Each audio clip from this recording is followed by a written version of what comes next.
What if I told you that every single day you're living someone else's life? Not intentionally, not consciously, but because you've handed over the remote control of your existence to complete strangers, to people whose opinions shouldn't matter, to voices that have no business dictating your choices. Right now, at this very moment, there are decisions you're not making, words you're not speaking, dreams you're not pursuing, and a version of yourself you're not becoming, all because you're terrified of what other people might think. The average person checks their phone four times per day, posts something on social media, and then obsessively refreshes to see how many likes, comments, or reactions they get. They're literally living for external validation, measuring their self-worth by the approval of people they've never met. But here's the brutal truth most people will never face.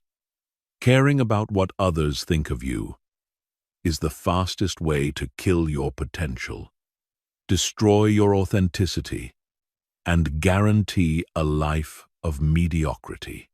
Today, I'm going to show you exactly how to break free from this mental prison.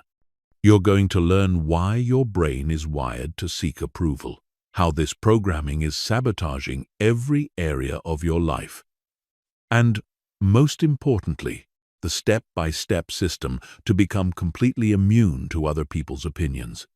By the end of this, you won't just understand the theory, you'll have the tools to transform into someone who lives entirely on their own terms. Chapter 1.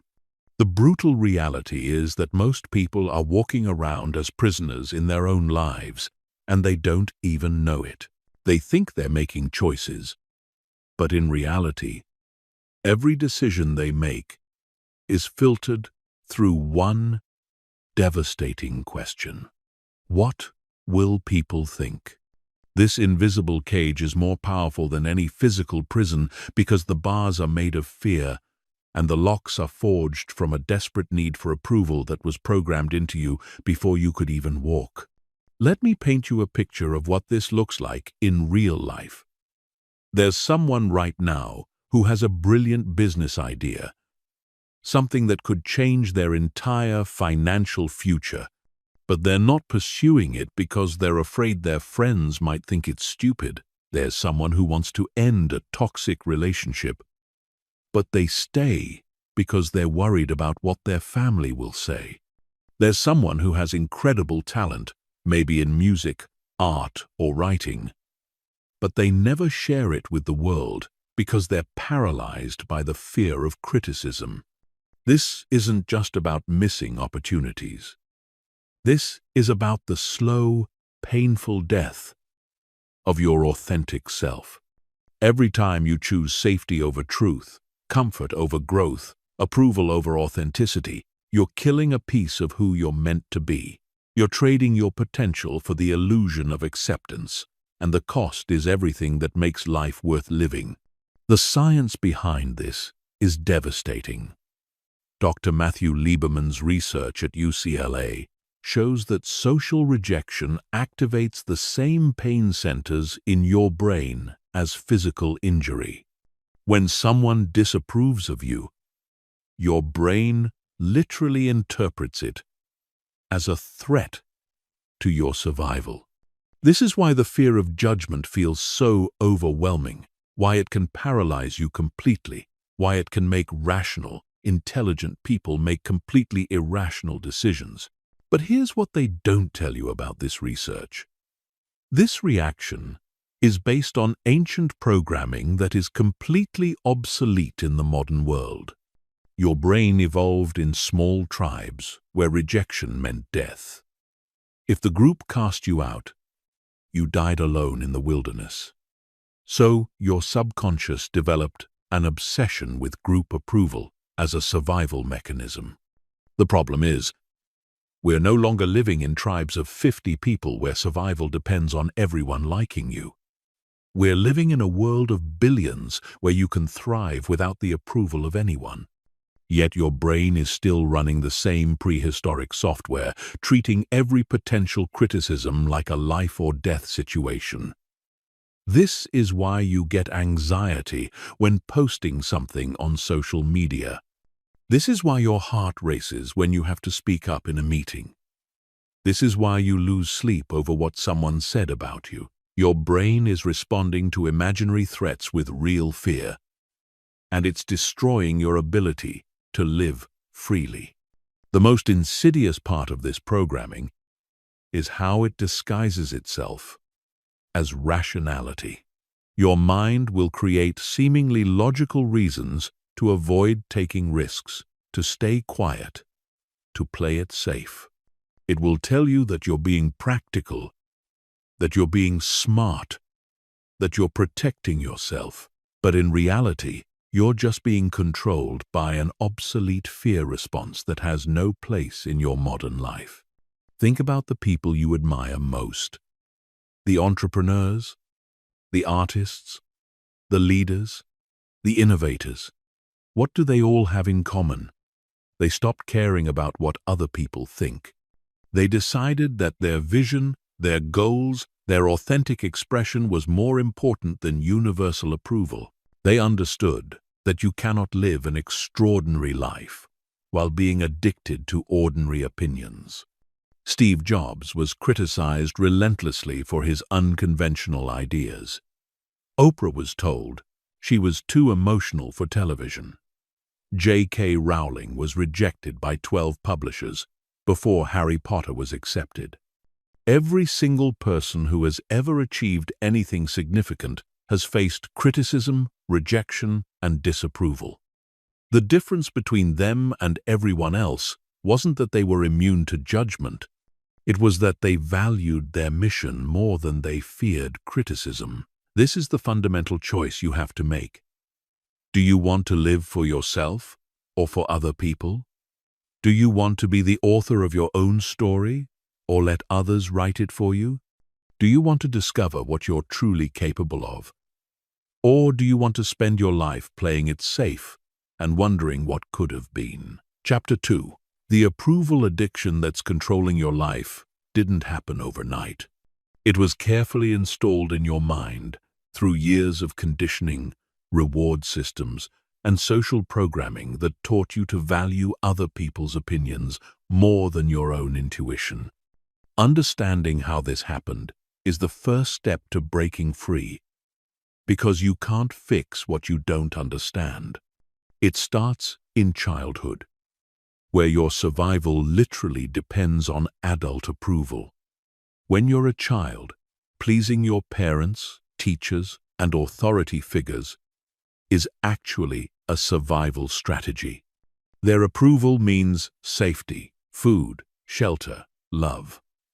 Their disapproval means potential abandonment, punishment, or rejection. So your young brain develops neural pathways that associate approval with safety and disapproval with danger. The problem is that these pathways become hardwired.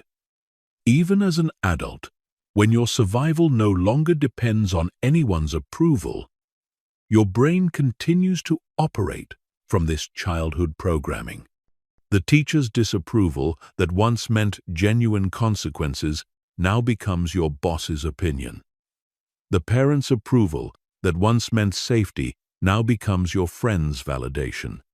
You're still running the same software, but the operating system of your life has completely changed. Social media has turned this natural tendency into an addiction.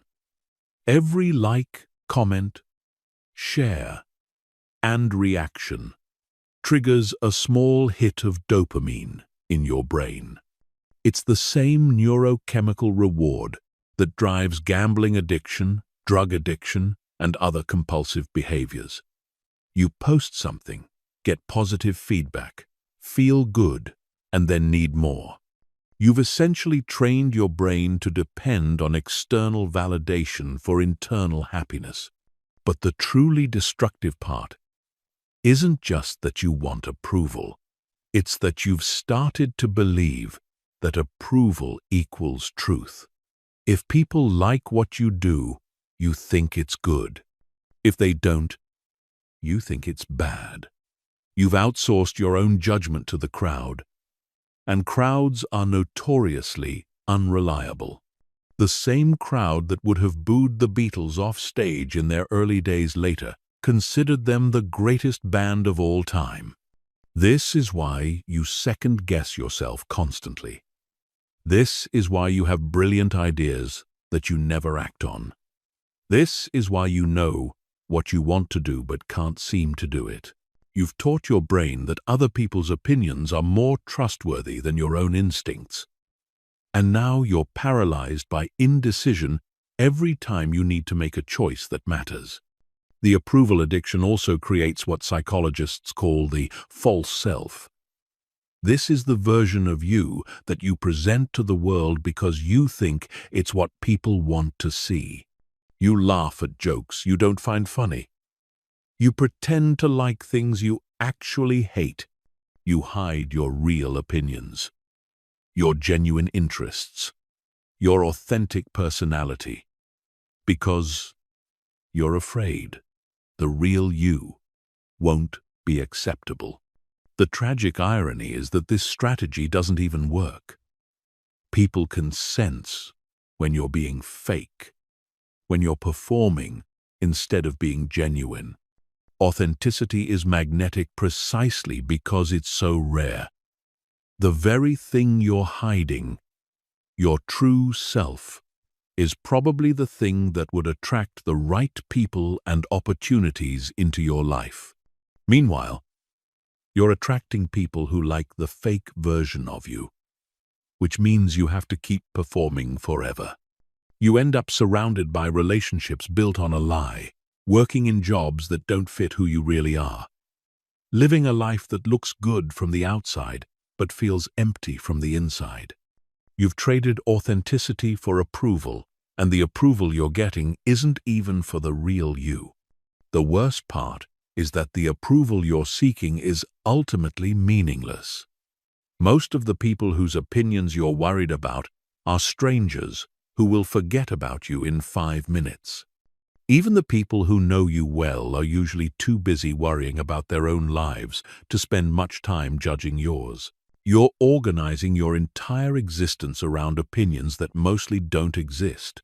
Dr. Robin Dunbar's research shows that humans can only maintain meaningful relationships with about 150 people. That means out of the billions of people on this planet, the vast majority of them are completely irrelevant to your life.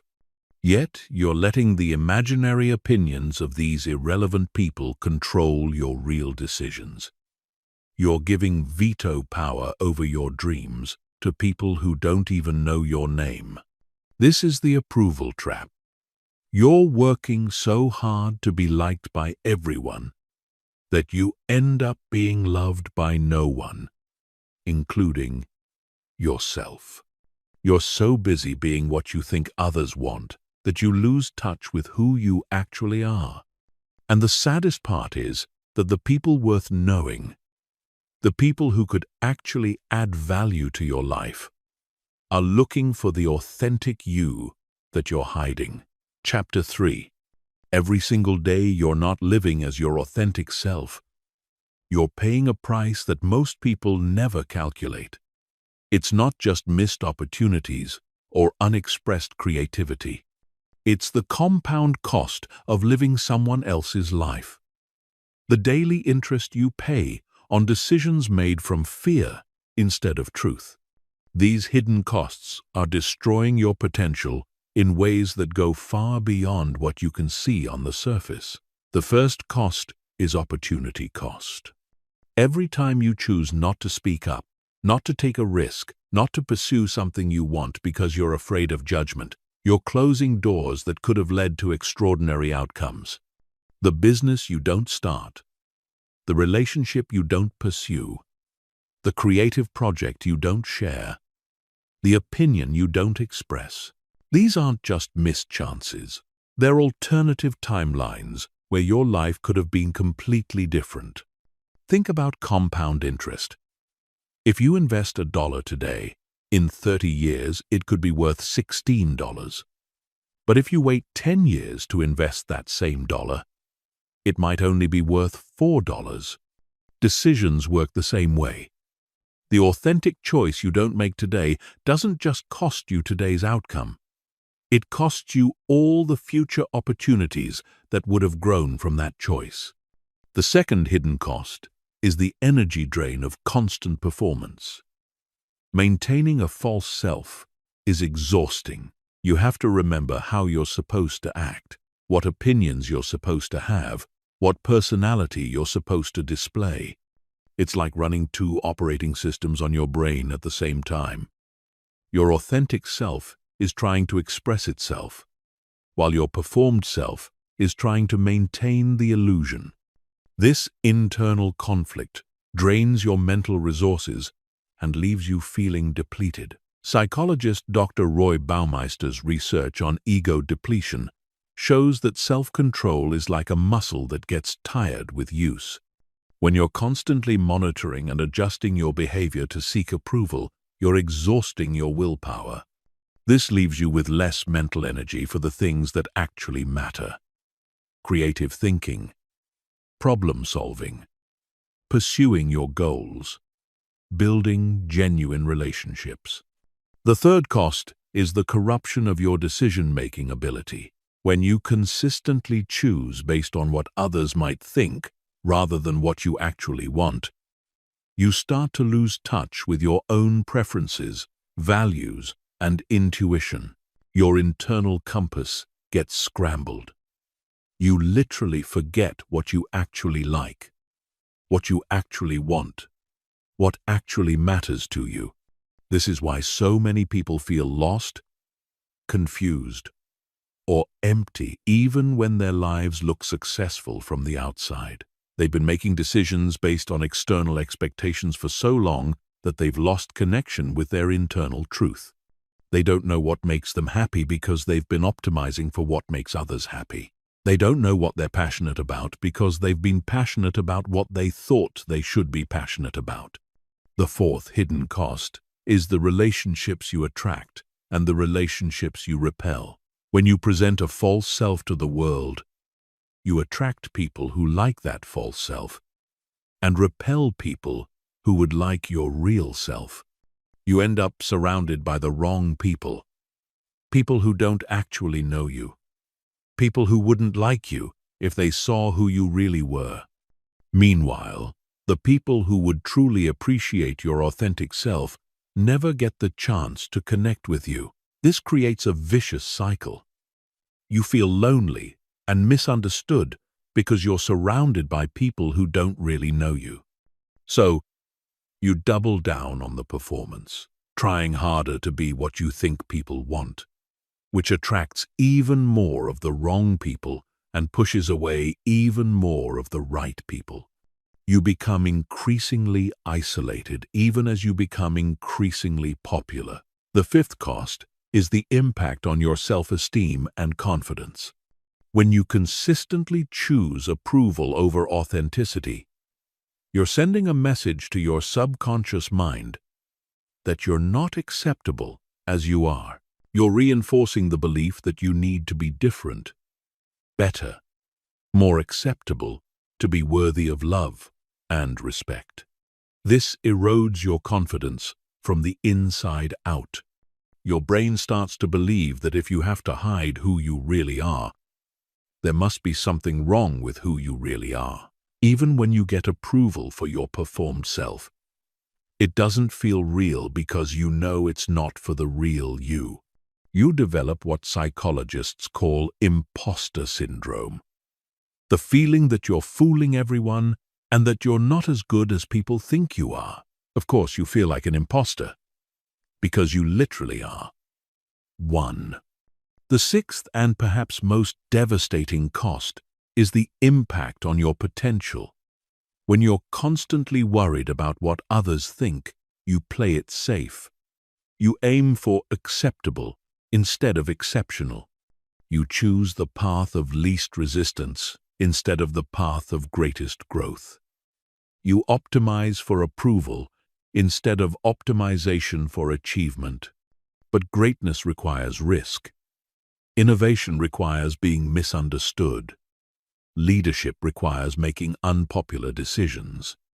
If you need everyone to like you, you can never be extraordinary.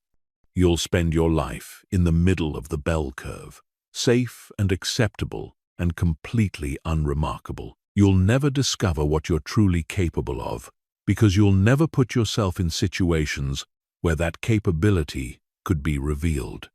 This is why caring what people think is not just a minor personality quirk.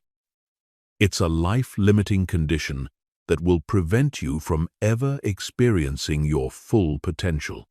It's a slow poison that will kill your dreams one compromise at a time. And the worst part is that most people never even realize they're paying this price. They think they're being smart, practical, safe. They don't understand that they're actually choosing the most dangerous path of all. The path of regret. Chapter 4. Your brain is running ancient survival software in a modern world. And this mismatch is the root cause of your approval addiction. To break free, you need to understand exactly how this psychological machinery works, why it's so powerful, and how you can reprogram it to serve your actual goals instead of your prehistoric fears. The human brain evolved over millions of years in small tribal groups where social rejection was literally life-threatening. If your tribe kicked you out, you died. Not metaphorically, not eventually, but quickly and horribly. You couldn't survive alone in a world full of predators, harsh weather, and limited resources. So, evolution wired your brain with powerful mechanisms to avoid social rejection at all costs. This is why social pain activates the same neural pathways as physical pain. Your brain can't tell the difference between a social threat and a physical threat because, for most of human history, they were the same thing. When your boss criticizes you in a meeting, your amygdala, the brain's alarm system, responds as if you're being attacked by a predator. Your heart rate increases, stress hormones flood your system, and your fight or flight response kicks in. But here's the crucial point. We're no longer living in tribes of 50 people where everyone's approval matters for survival. We're living in a global society of billions, where you can thrive without the approval of any particular individual or group. Your brain hasn't caught up to this reality. It's still operating from the assumption that rejection equals death, even when rejection might actually equal freedom. The other key evolutionary factor is status anxiety. In tribal societies, your position in the social hierarchy determined your access to resources, mates, and protection. Higher status meant better chances of survival and reproduction. Lower status meant the opposite. So your brain developed sophisticated mechanisms to monitor your social standing constantly and to avoid anything that might damage your reputation. This is why you get anxious when someone might judge you negatively. Your brain interprets any potential criticism as a threat to your social status, which it unconsciously translates as a threat to your survival. The ancient part of your brain doesn't understand that in the modern world, you can be criticized by one group while being celebrated by another, that you can fail in one area while succeeding in another, that your survival doesn't depend on maintaining a perfect reputation. Neuroscientist Dr. Robert Sapolsky's research shows that humans are the only species that can activate stress responses through pure imagination. Other animals only get stressed when there's an actual present threat. But humans can lie in bed at night. Imagine what someone might think about something they might do tomorrow, and trigger the same stress response as if they were being chased by a predator. This is why the fear of judgment is so overwhelming. You're not just worried about actual criticism you're receiving right now.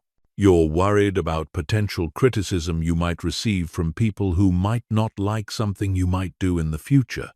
Your brain is running worst-case scenario simulations 24/7, keeping you in a constant state of low-level anxiety about threats that exist only in your imagination.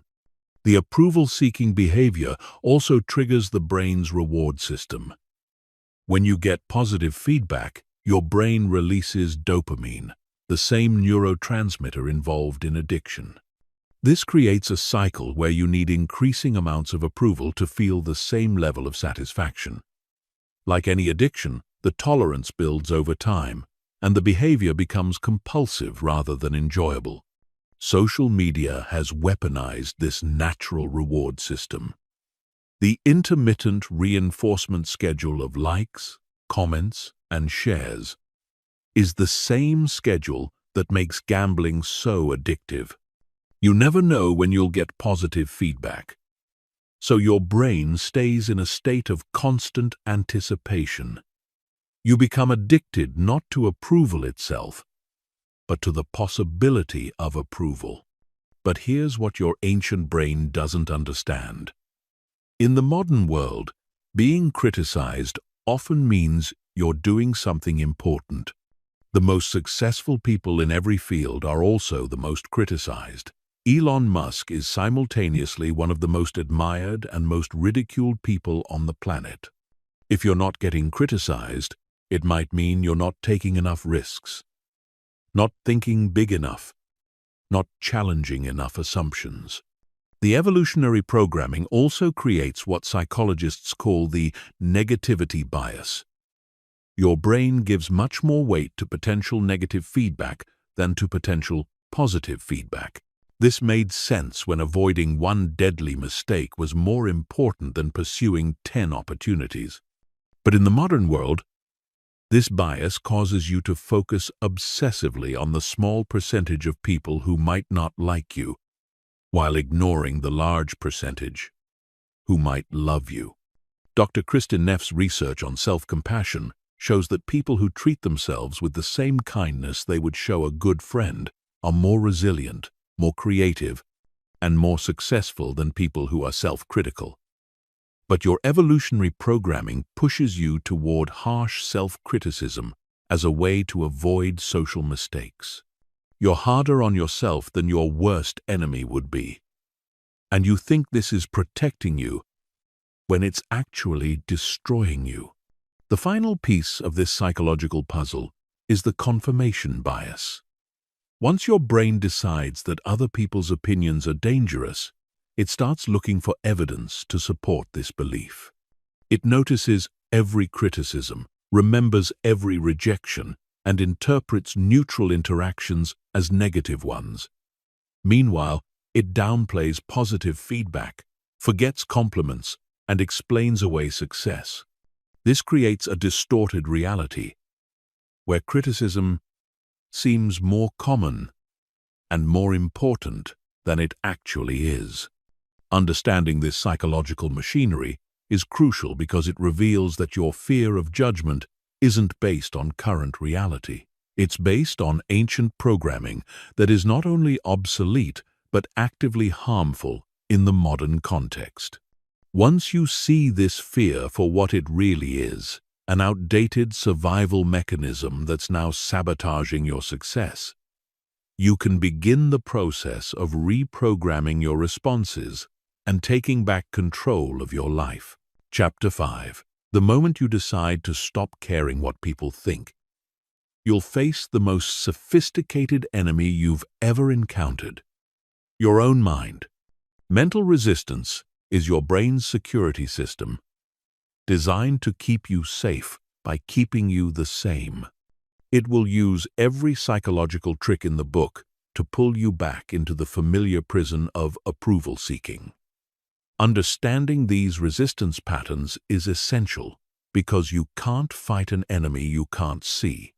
The first form of resistance is rationalization. Your mind is brilliant at creating logical-sounding reasons to avoid taking risks or being authentic.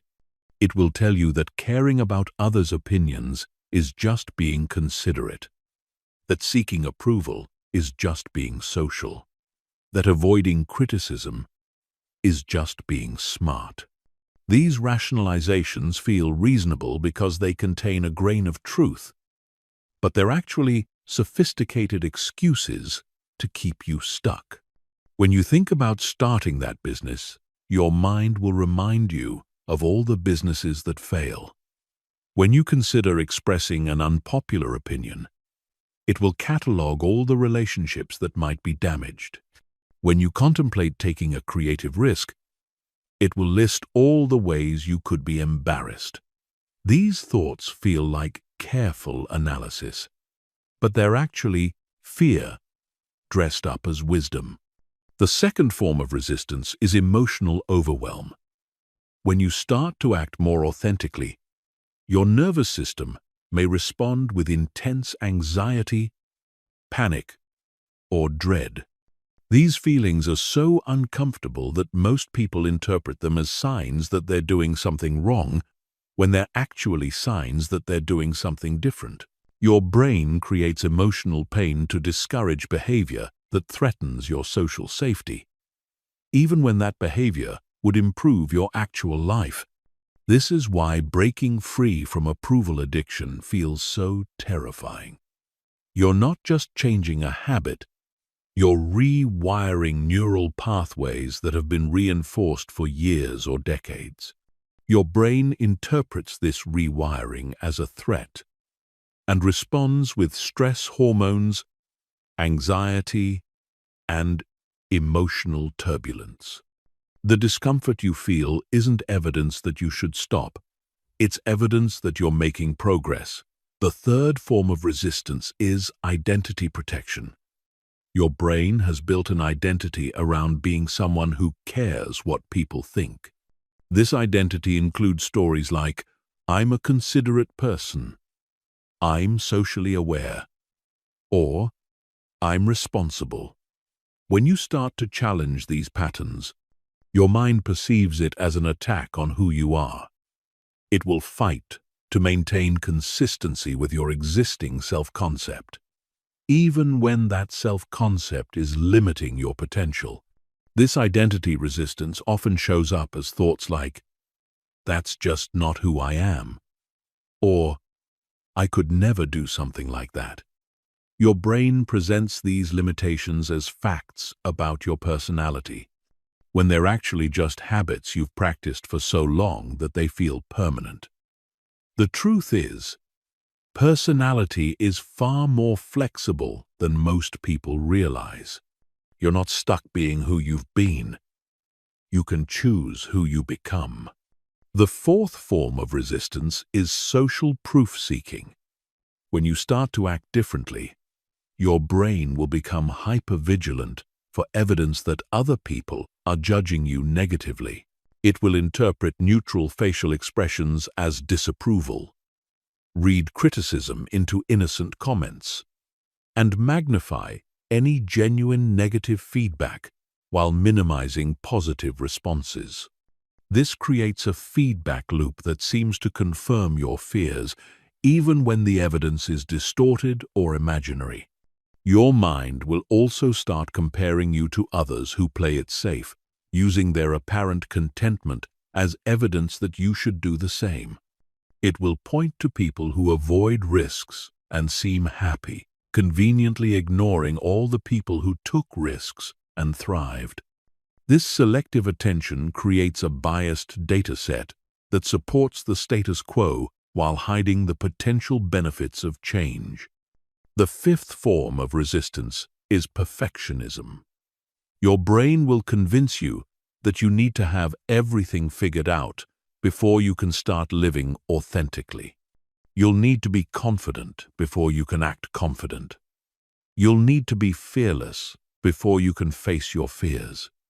You'll need to be certain before you can take risks. This perfectionist thinking creates an impossible standard that guarantees you'll never start. The truth is, courage isn't the absence of fear. It's action in spite of fear. Confidence isn't a prerequisite for authentic living. It's a result of authentic living. You don't become fearless by avoiding fear. You become fearless by feeling fear and acting anyway. Perfectionism is just procrastination dressed up as high standards. The sixth and most insidious form of resistance is the comfort zone expansion limit. Your brain has a built-in thermostat that regulates how much change it will allow at once. When you try to transform too quickly, it will create setbacks, sabotage, or crisis to pull you back to your familiar level of comfort. This is why people who win the lottery often end up broke again, why people who lose weight often gain it back, and why people who suddenly become successful often self-destruct. The key to overcoming this resistance is understanding that it's not personal. Your brain isn't resisting because there's something wrong with you or because you're weak. It's resisting because it's doing exactly what it was designed to do: keep you safe by keeping you the same. The resistance you feel is actually a sign that you're on the right track, that you're pushing against the boundaries of your current identity and expanding into a larger version of yourself. The most successful people in any field are not those who don't face resistance.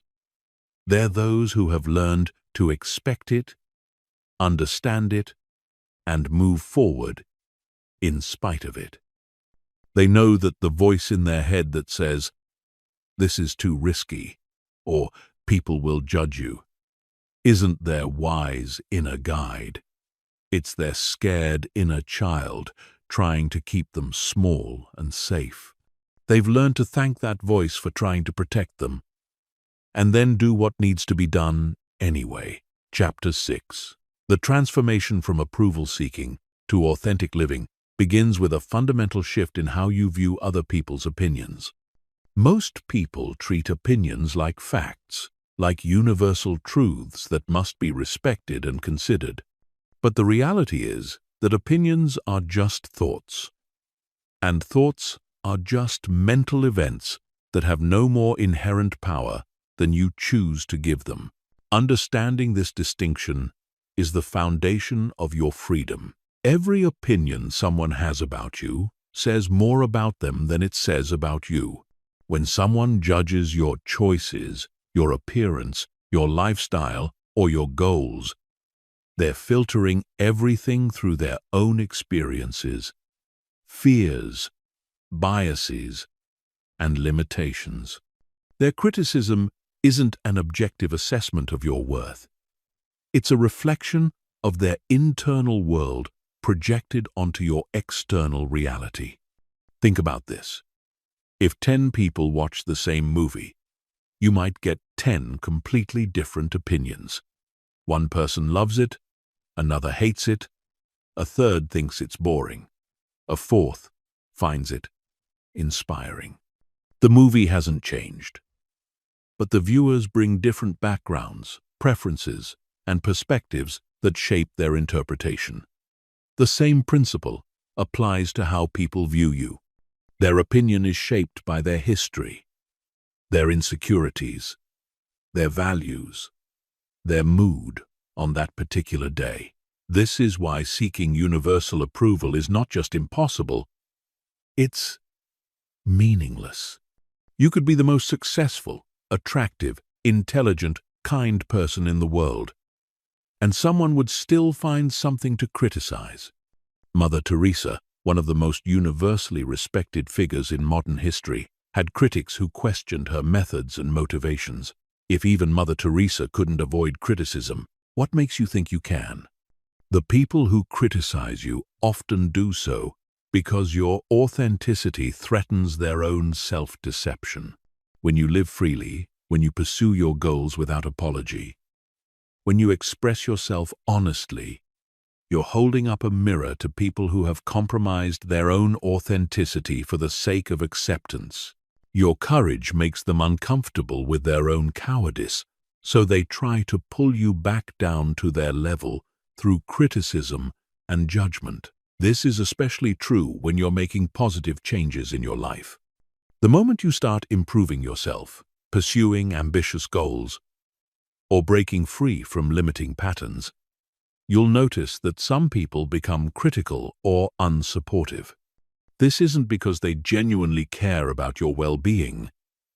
It's because your growth reminds them of their own stagnation.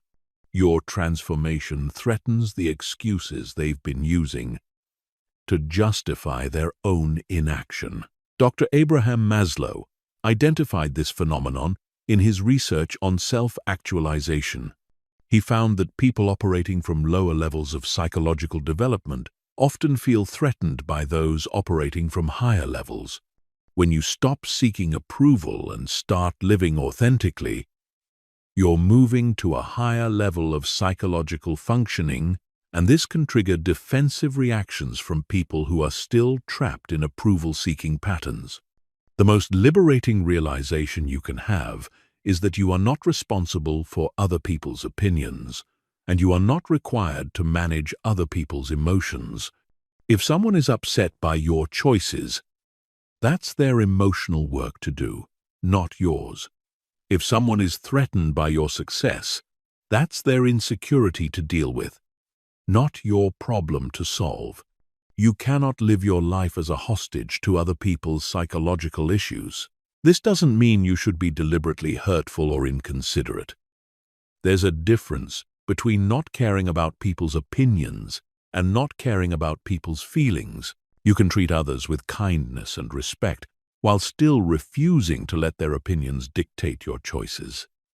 You can be compassionate without being controllable. The key is developing what psychologists call an internal locus of control. This means your sense of self-worth, your decision-making, and your emotional stability come from within rather than from external validation. People with an internal locus of control ask themselves, "What do I think about this?" before asking, "What will others think about this?" They use their own values, goals, and judgment as the primary filters for making decisions. This internal orientation doesn't develop overnight. It requires consistent practice and conscious choice. Every time you catch yourself about to make a decision based on what others might think, pause and ask yourself what you actually want to do. Every time you notice yourself seeking validation, redirect that energy toward self-validation. Every time you feel the urge to explain or justify your choices to others, practice simply making the choice without explanation. One of the most powerful questions you can ask yourself is, if I knew that no one would ever find out about this decision, what would I choose? This question cuts through all the external noise and connects you directly with your authentic desires. The answer to this question is usually what you should do, regardless of who might find out or what they might think. Another transformative perspective shift is recognizing that most people are too busy worrying about their own lives to spend much time judging yours. The spotlight effect, identified by psychologist Thomas Gilovich, shows that people consistently overestimate how much others notice and remember their actions. You think everyone is watching you, but most people are wondering if anyone is watching them. Even when people do notice and judge, their attention span for your business is remarkably short. The thing you're embarrassed about, the mistake you made, the risk you took that didn't work out. These events loom large in your mind, but barely register in other people's consciousness. They have their own problems, their own goals, their own dramas to focus on. Your business is much more important to you than it is to anyone else. The final piece of this mindset shift is understanding that criticism and approval are equally meaningless when they come from the wrong sources. Praise from someone whose opinion you don't respect shouldn't make you feel good. And criticism from someone whose judgment you don't trust shouldn't make you feel bad. The source matters more than the content. Would you rather be criticized by someone you admire or praised by someone you don't respect? This is why it's crucial to identify whose opinions actually matter to you. Choose a small group of people whose judgment you genuinely value. People whose wisdom and character you respect. People who have earned the right to influence your decisions. Listen to feedback from these people, but ignore the noise from everyone else. You don't need everyone's approval. You just need the right people's respect. Starting with your own. Chapter 7. Freedom from other people's opinions requires more than just understanding why you shouldn't care. It requires a systematic approach to rewiring your mental and emotional patterns. The framework I'm about to share with you has 4 core pillars that work together to create genuine independence from external validation. These pillars are not suggestions or nice ideas. They are non-negotiable requirements for anyone serious about living authentically. The first pillar is radical self-acceptance. This is not the shallow self-love promoted by social media, where you tell yourself you're perfect just the way you are. Real self-acceptance is acknowledging all parts of yourself, including your flaws, limitations, and areas for growth, while refusing to let these imperfections diminish your inherent worth as a human being. Radical self-acceptance means looking at yourself with complete honesty and saying, "This is who I am right now. I have strengths and weaknesses, successes and failures, admirable qualities and character flaws. I am not perfect, and I don't need to be perfect to be worthy of love, respect, and happiness." This level of self-acceptance removes the desperate need for others to validate you, because you've already validated yourself. The process begins with inventory. Make a complete list of everything you don't like about yourself, everything you're ashamed of, everything you try to hide from others. Write down your failures, your mistakes, your insecurities, your limitations. This isn't about being negative, it's about being real. You cannot accept what you refuse to acknowledge. Next, for each item on your list, ask yourself, does this make me less worthy as a human being? The answer is always no. Your worth is not determined by your achievements, your appearance, your intelligence, your social status, or your track record. Your worth is inherent.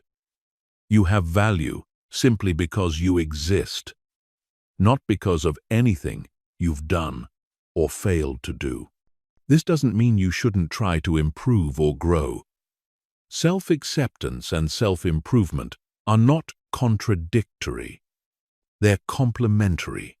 When you accept yourself fully, you remove the desperate, neurotic energy from self-improvement.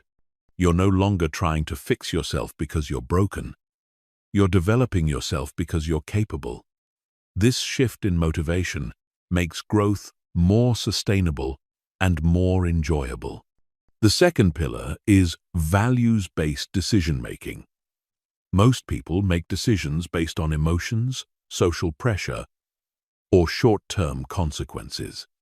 But emotionally intelligent, authentic people make decisions based on their core values. Values are your fundamental beliefs about what's important in life. They're your internal compass, your guide for determining what's right for you regardless of what others think. The problem is, that most people have never clearly identified their values. They're operating with a vague sense of what matters to them, which makes it easy to be swayed by external influences. If you don't know what you stand for, you'll fall for anything. Clear values make decision-making simple. You choose the option that best aligns with your values, regardless of what others think about it. To identify your values, ask yourself what you would want to be remembered for at the end of your life. What qualities would you want people to associate with you? What principles would you never violate, even under pressure? What activities make you feel most alive and authentic? The answers to these questions reveal your core values. Once you've identified your values, use them as filters for every decision. Before worrying about what others think, ask yourself, which option best aligns with my values? If being honest is one of your core values, tell the truth even when it's uncomfortable. If freedom is important to you, choose the path that gives you more autonomy, even if it's riskier. If creativity is a core value, prioritize creative expression even if others don't understand it. The third pillar is emotional self-regulation. Your emotions are not facts. They're temporary experiences that provide information about your internal state. When you feel anxious about someone's opinion, that anxiety is not evidence that you should be worried. It's evidence that your approval-seeking programming has been triggered. Learning to observe your emotions without being controlled by them is essential for authentic living.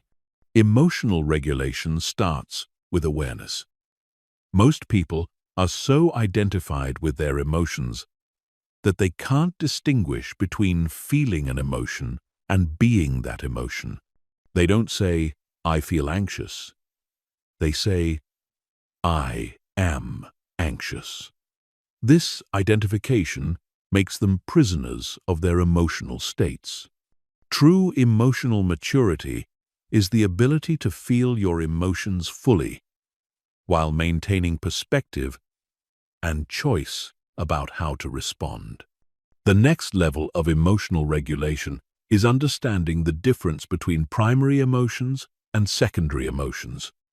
Primary emotions are your immediate, natural responses to situations. Secondary emotions are your responses to your primary emotions.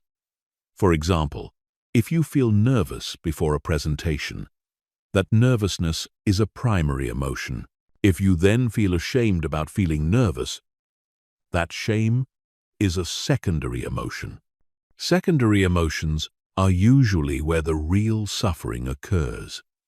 You might feel nervous before speaking publicly, but you suffer when you judge yourself for feeling nervous.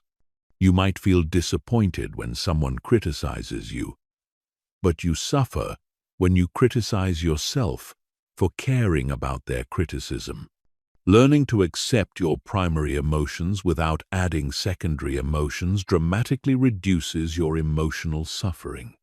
The fourth pillar is strategic non-conformity. This is not about being rebellious for its own sake or automatically opposing popular opinion. Strategic non-conformity means making conscious choices about when to conform and when to stand apart, based on your values and goals, rather than on fear or reactivity. Sometimes, conformity is the smart choice. If you're driving on the highway, you conform to traffic laws not because you're seeking approval, but because it serves your goal of arriving safely. If you're in a professional environment, you might conform to certain dress codes because it serves your career objectives. The key is that you're choosing conformity strategically, not compulsively. But when conformity conflicts with your values, goals, or authentic self-expression, strategic non-conformity becomes essential. This means being willing to stand out, to be misunderstood, to face criticism when it serves your larger purpose. It means choosing significance over safety, impact over acceptance. Strategic nonconformity also means developing what psychologist Dr. Solomon Asch called independence of judgment. In his famous conformity experiments, Asch found that people would give obviously wrong answers to simple questions just to conform with a group. But some individuals maintained their independent judgment despite group pressure.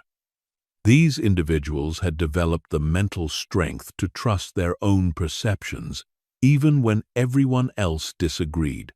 This independence of judgment is crucial in our age of social media echo chambers and viral outrage. You need to be able to form your own opinions based on evidence and reasoning, not on what's popular or socially acceptable.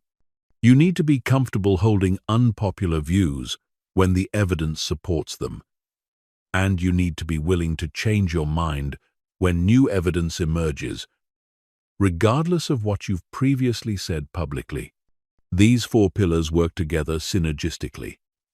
Self-acceptance gives you the foundation to act on your values. Values-based decision-making provides direction for your choices. Emotional regulation keeps you stable when facing criticism or pressure. Strategic nonconformity ensures you don't sacrifice your authenticity for social acceptance. Together, they create an unshakable foundation for living freely and authentically, regardless of what anyone else thinks. Chapter 8. Building immunity to other people's opinions is like building immunity to a disease. You don't achieve it by avoiding exposure. You achieve it by gradually increasing your tolerance through controlled exposure while strengthening your internal defenses. The techniques I'm about to share will help you develop practical, everyday immunity to judgment, criticism, and social pressure. The first technique is opinion inoculation. Just as vaccines introduce small amounts of a virus to help your immune system build defenses, opinion inoculation involves deliberately exposing yourself to small doses of judgment or criticism in low-stakes situations. This builds your tolerance gradually so that when larger criticisms come, they have less power to destabilize you. Start with tiny acts of nonconformity. Wear something slightly unusual. Express a mildly unpopular opinion in a casual conversation. Order something different at a restaurant where you're a regular. Take a different route to work. These small acts of authenticity help you practice being yourself, even when others might notice or have opinions about it. The key is to start small and gradually increase the stakes. If you jump immediately into major acts of nonconformity, your nervous system may become overwhelmed and reinforce the fear response. But if you build gradually, you train your brain to associate authenticity with safety rather than danger. As you practice these small acts, pay attention to what actually happens versus what you feared would happen. Most of the time, you'll discover that your fears were greatly exaggerated. People either don't notice, don't care, or actually respect your individuality. This real-world feedback helps reprogram your brain's threat detection system. The second technique is the criticism audit. Most people avoid criticism at all costs. But this avoidance actually makes criticism more powerful when it does come.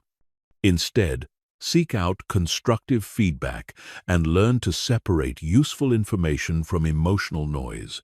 This practice transforms criticism from something that happens to you into something you actively use for growth.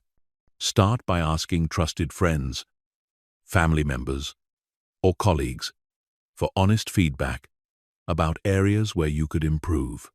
Make it clear that you want genuine input, not just reassurance.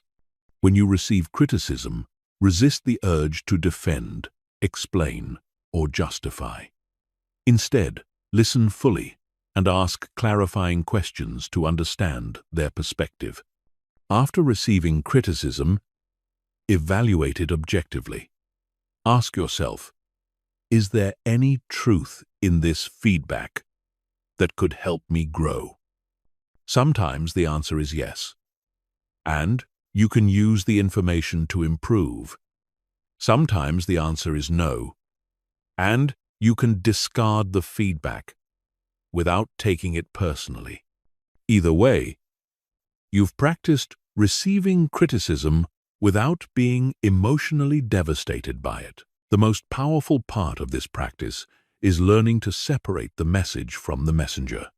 Valuable feedback can come from people you don't particularly like, while people you care about might give you advice that isn't helpful. Focus on the content, not the source, and you'll find wisdom in unexpected places while avoiding manipulation from familiar ones. The third technique is deliberate visibility. One of the main reasons people fear judgment is because they've spent years hiding their true selves, their real opinions, their authentic desires. The solution is gradual, intentional revelation of who you really are. This doesn't mean oversharing or being inappropriate. It means stopping the exhausting performance of being someone you're not. Start sharing your real opinions in conversations, instead of saying what you think people want to hear. If you disagree with something, express your disagreement respectfully, but clearly. If you have an unusual interest or hobby, mention it instead of keeping it secret. If you have strong values or beliefs, let them inform your choices visibly. The goal is not to shock people or be controversial for its own sake. The goal is to let people see the real you, so that the relationships and opportunities in your life are based on authenticity rather than performance. This way, the approval you receive is for who you actually are, not for who you're pretending to be. Deliberate visibility also means sharing your struggles, failures, and imperfections when appropriate. Vulnerability is not weakness. It's courage. When you're open about your challenges, you give others permission to be human too. This creates deeper connections and reduces the pressure to maintain a perfect image. The fourth technique is reframe and redirect. When you notice yourself starting to worry about what someone thinks, immediately redirect that mental energy towards something you can actually control. Instead of, "What if they judge me?" ask, "What would I do if I knew I couldn't fail?" Instead of, "What will people think?"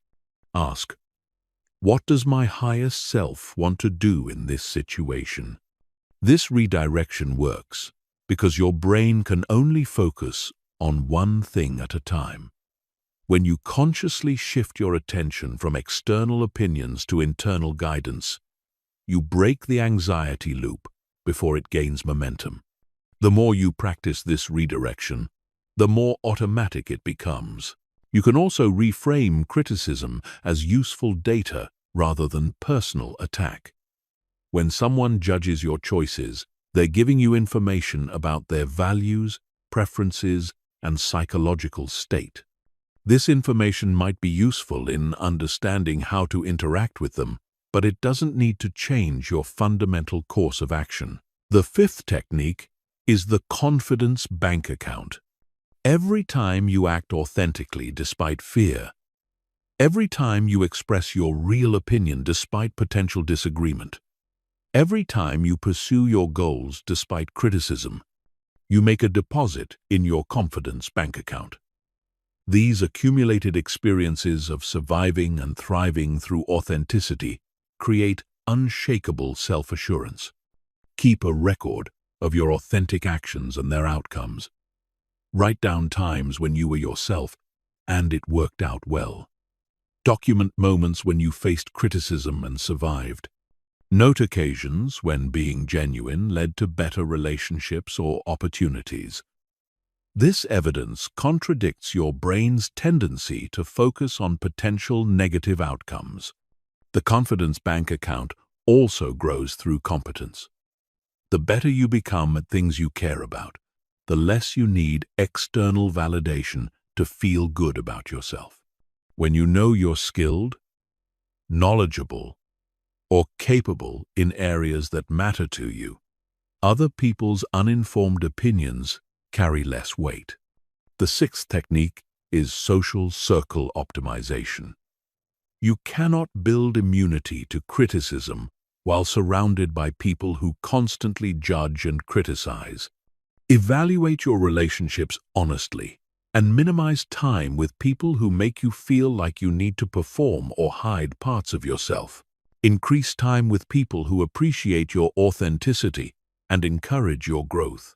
This doesn't mean cutting off everyone who ever disagrees with you.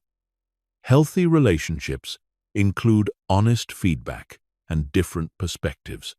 But there's a difference between people who challenge you to grow and people who tear you down to feel better about themselves. Learn to recognize this difference and adjust your social investments accordingly. Surround yourself with people who are also committed to authenticity and growth. When you're around others who are living courageously, their example reinforces your own commitment to authentic living. Their support makes it easier to maintain your immunity when facing criticism from less evolved sources. These techniques work together to create comprehensive immunity to other people's opinions. The key is consistent practice over time. You're not just learning new skills. You're rewiring neural pathways that have been reinforced for years. Be patient with the process, but be relentless in your practice. Your freedom depends on it. Chapter 9. When you start living authentically, criticism will come. This isn't a possibility. It's a guarantee. The question is not whether you'll face negative feedback, but whether you'll be mentally and emotionally prepared to handle it without reverting to approval-seeking behavior. Mastering the art of receiving criticism is perhaps the most crucial skill for maintaining your independence from others' opinions. The first principle of handling criticism is emotional preparation. Most people get blindsided by criticism because they secretly hope that if they're careful enough, diplomatic enough, or perfect enough, they can avoid all negative feedback. This hope sets them up for devastation when criticism inevitably comes. Instead, expect criticism as a normal part of an authentic life. This doesn't mean being paranoid or pessimistic. It means being realistic. If you're doing anything meaningful, anything creative, anything that challenges the status quo, some people will disagree with you. If you're living authentically, some people will be uncomfortable with your choices. If you're growing and changing, some people will resist your transformation. Criticism is not a sign that you're doing something wrong. It's often a sign that you're doing something right. When you expect criticism, it loses its power to shock and destabilize you. Instead of thinking, "I can't believe they said that about me," you think, "There's the criticism I was expecting. How do I want to respond to this?" This shift from reactive victim to proactive responder changes everything about how criticism affects you. The second principle is source evaluation. Not all criticism is created equal, and not all critics deserve the same level of attention. Before you even consider the content of criticism, evaluate the source. Ask yourself, who is this person? What are their qualifications to judge this area of my life? What might motivate them to criticize me? Critics generally fall into several categories. There are constructive critics who genuinely want to help you improve. Their feedback, even when it stings, comes from a place of care and wisdom. These people have earned the right to influence your decisions through their character, experience, or relationship with you. Then there are competitive critics who tear you down to make themselves feel better. These people criticize not because they want to help you, but because your success or authenticity threatens their own self-image. Their criticism says more about their insecurities than about your performance. There are also ignorant critics who judge you based on incomplete information, misunderstanding, or lack of expertise.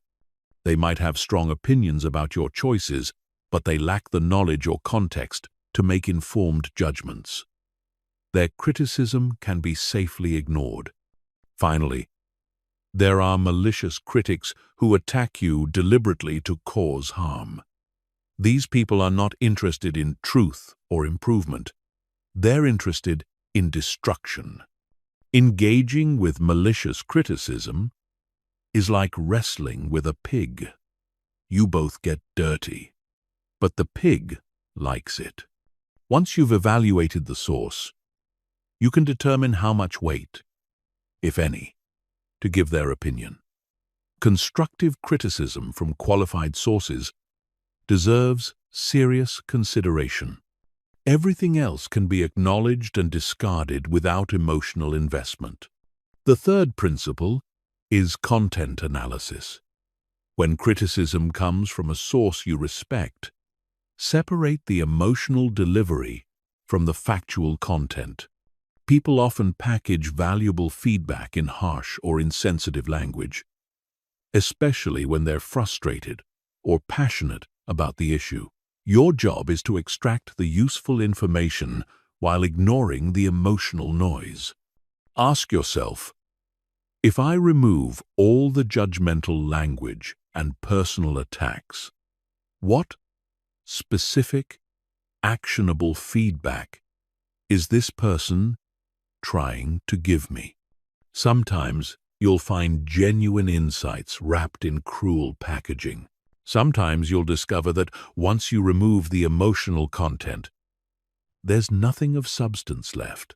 Also ask, is this criticism about my actions or about me as a person?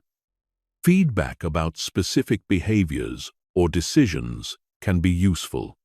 Attacks on your character, worth, or identity should be dismissed immediately. You are not your actions. You can change your behavior without changing your fundamental worth as a human being. The fourth principle is the 24-hour rule. When you receive harsh or unexpected criticism, your initial emotional reaction is rarely your wisest response. Your brain goes into fight or flight mode, flooding your system with stress hormones that impair rational thinking. Give yourself at least 24 hours before responding to any criticism that triggers a strong emotional reaction.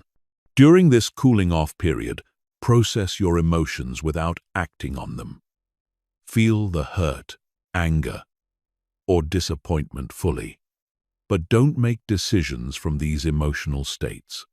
Journal about your reaction, talk to trusted friends, or use physical exercise to metabolize the emotional intensity. After 24 hours, you can evaluate the criticism more objectively. Often, what felt devastating in the moment seems much more manageable with some emotional distance. You can separate valid concerns from personal attacks and respond from a place of strength rather than reactivity. The fifth principle is strategic response. Once you've evaluated the source, analyzed the content, and processed your emotions, you can choose how to respond.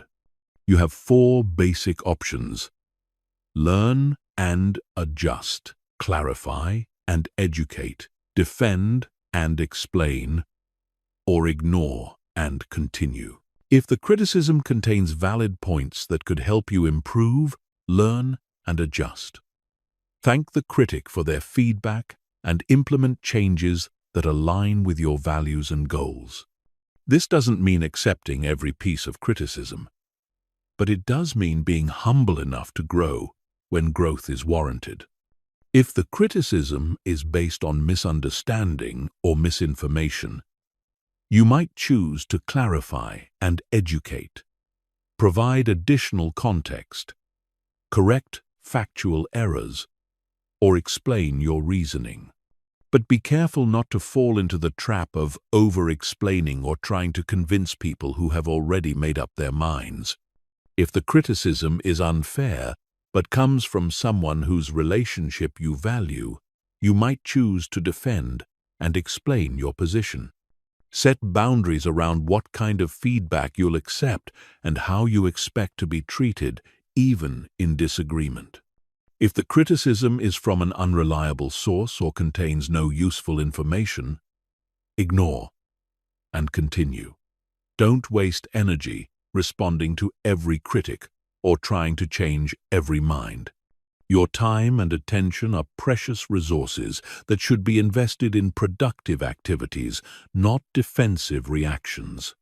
The sixth principle is emotional immunity building. Every time you handle criticism well, you become more resistant to future criticism. Each experience of surviving negative feedback intact proves to your subconscious mind that criticism is not actually dangerous. This builds genuine confidence rather than false bravado. Keep a record of criticisms you've received and how they turned out.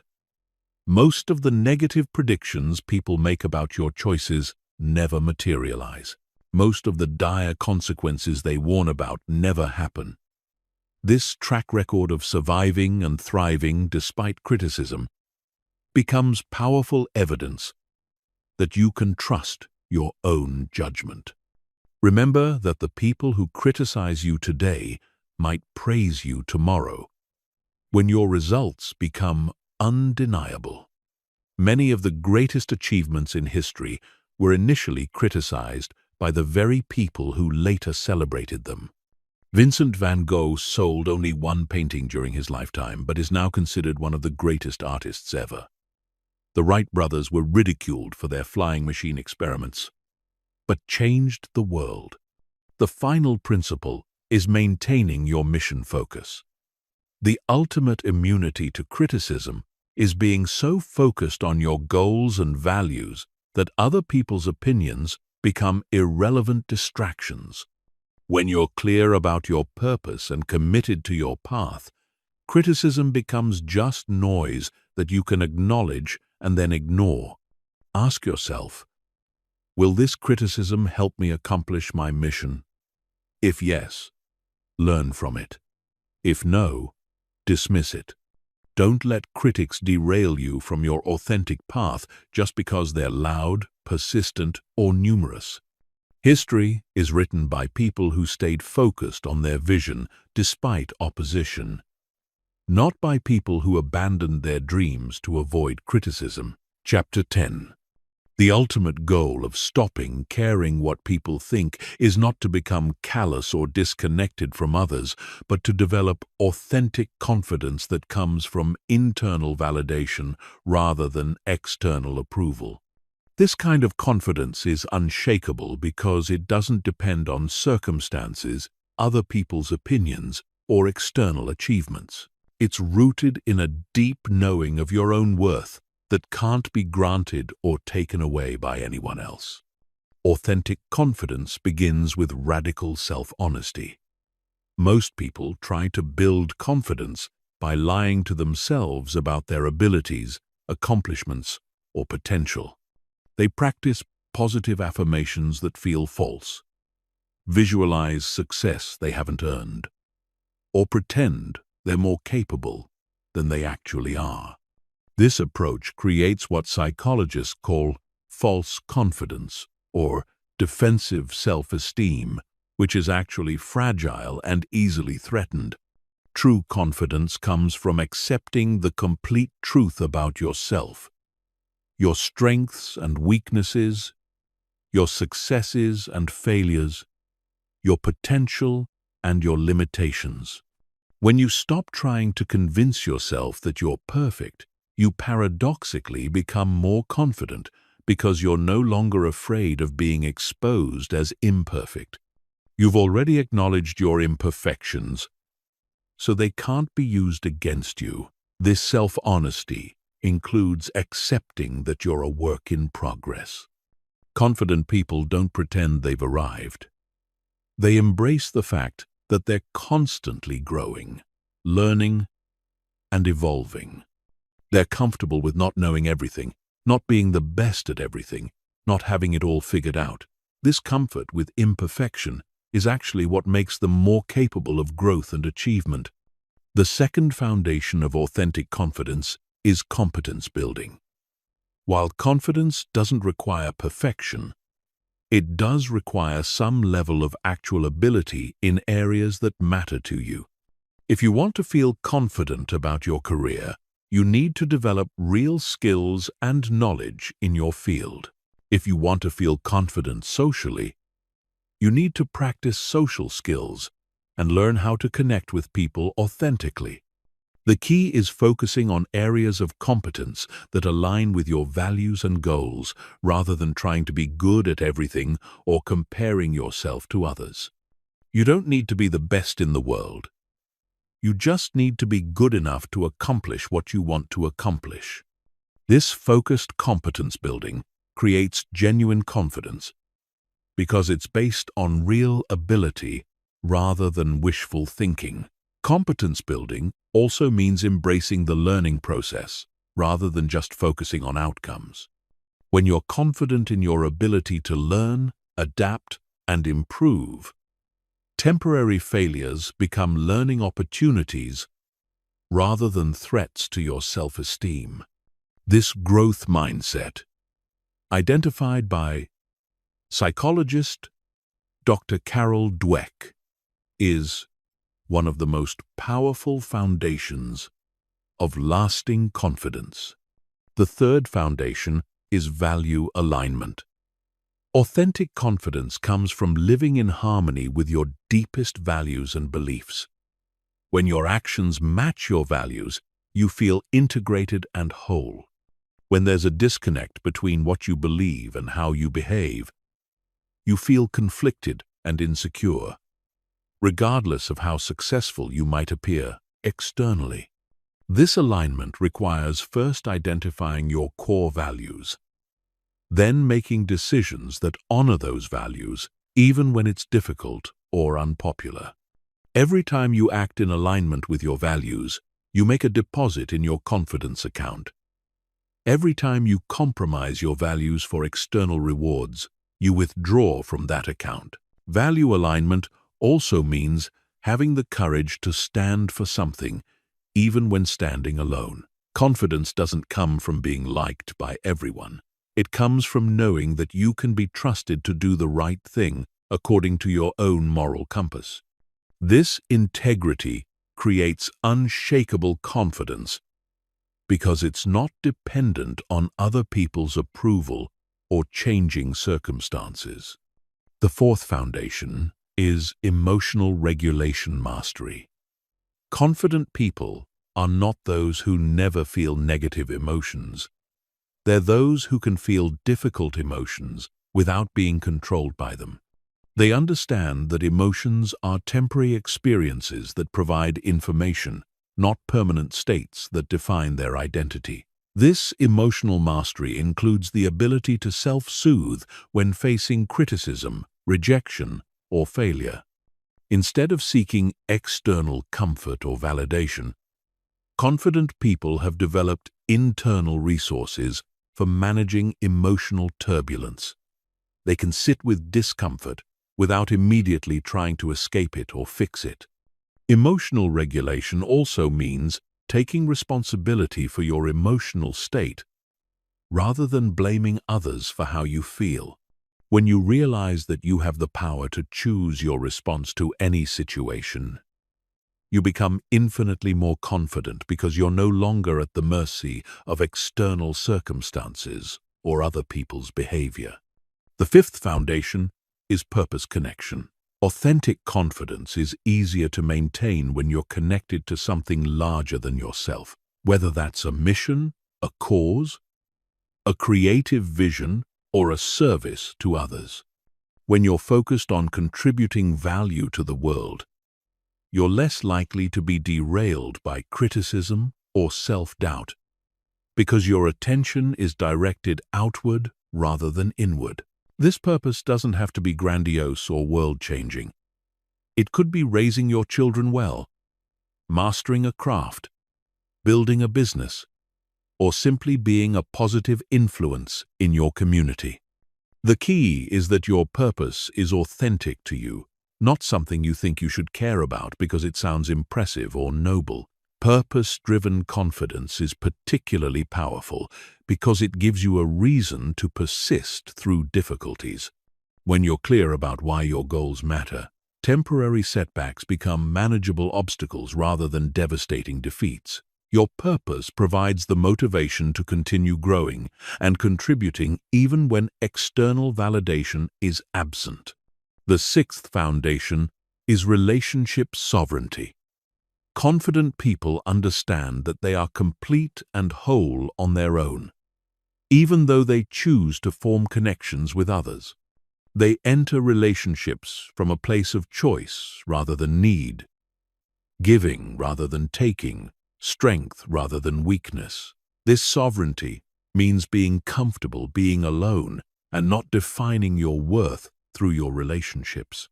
When you're not desperate for connection, you're more selective about the relationships you form and more likely to attract healthy, supportive people. You're also less likely to compromise your authenticity to maintain relationships that don't serve your highest good. Relationship sovereignty also includes the ability to set boundaries, communicate directly, and end relationships that are toxic or draining. When you know that you can survive and thrive on your own, you're not afraid to risk relationships by being honest, setting standards, or standing up for yourself. The final foundation is legacy thinking. Confident people make decisions based on how they want to be remembered rather than how they want to be perceived in the moment. They ask themselves what kind of person they want to be and what kind of impact they want to have, then align their actions with these long-term visions. This perspective naturally reduces concern about immediate criticism or approval because it places your actions in a larger context. When you're focused on building something meaningful over time, temporary opinions become less important than consistent progress toward your vision. Legacy thinking also includes the understanding that your example influences others, especially those who are still trapped in approval-seeking patterns. When you live authentically and confidently, you give others permission to do the same. Your courage becomes contagious, creating ripple effects that extend far beyond your immediate circumstances. These foundations work together to create confidence that can't be shaken by external circumstances. When you know yourself honestly, develop real competence, live your values, manage your emotions, pursue your purpose, maintain relationship sovereignty, and think in terms of legacy, you become naturally confident not because you need to prove anything to anyone, but because you've become someone worth being confident about. Chapter 11. Knowing how to stop caring what people think is worthless. Unless you can apply it in real-world situations where emotions run high, stakes feel significant, and your old patterns try to reassert control.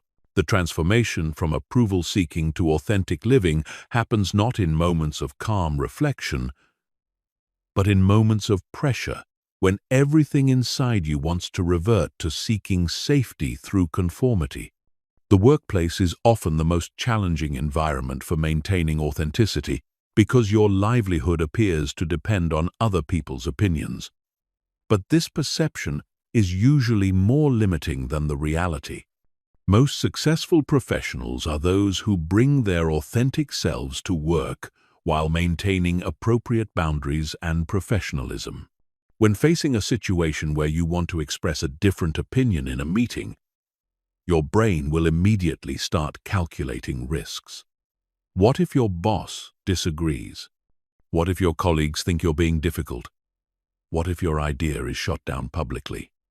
These fears feel overwhelming because your primitive brain interprets workplace rejection as a threat to survival. The key is distinguishing between reasonable professional considerations and neurotic approval seeking. It's reasonable to consider the timing, phrasing, and context of your communication. It's neurotic to stay silent about important issues because you're afraid someone might disagree with you. The question isn't whether there's any risk in speaking up. It's whether the risk of speaking up is greater than the risk of staying silent. Before any important workplace interaction, ask yourself, what would I say if I cared more about the outcome than about being liked?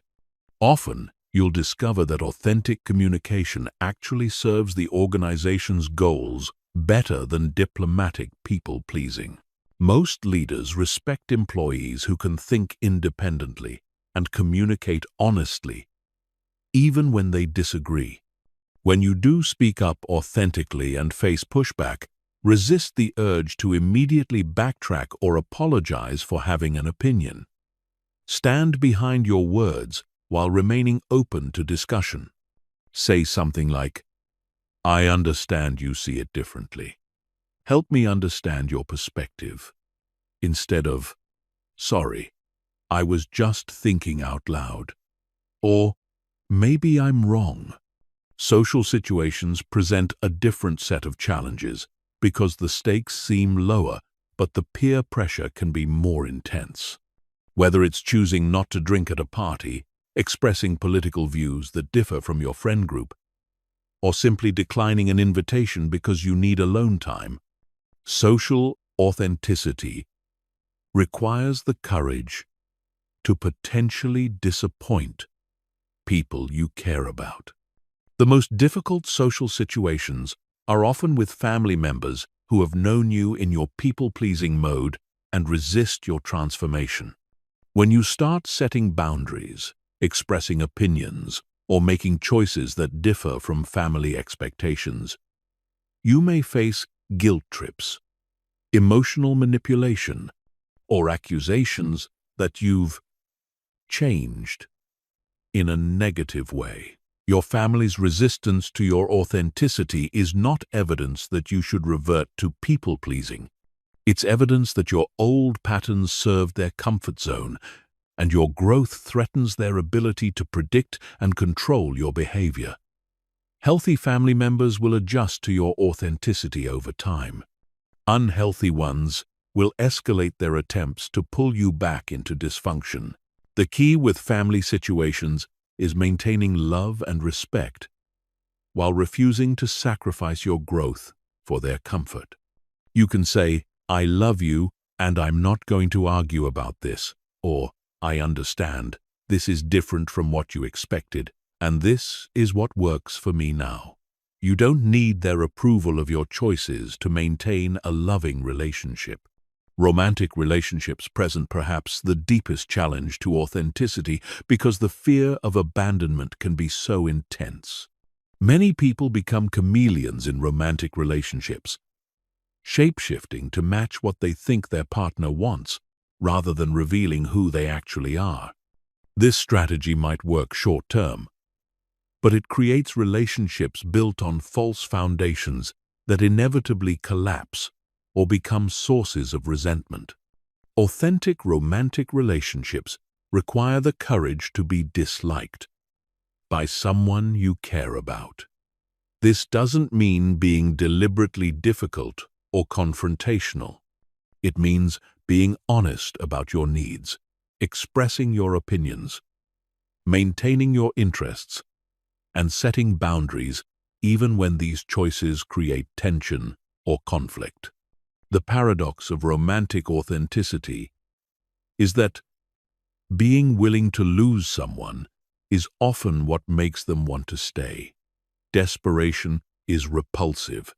Confidence is attractive. When you're authentic in relationships, you might lose partners who weren't truly compatible with you, but you'll attract partners who appreciate the real you. Financial situations often trigger the strongest approval-seeking behaviors because money feels directly connected to survival. Whether you're negotiating a salary, asking for a raise, setting prices for your services, or making investment decisions, the fear of financial rejection can override your authentic judgment. But people-pleasing in financial matters often costs you money. When you're afraid to negotiate because you want to be liked, you accept less than you're worth.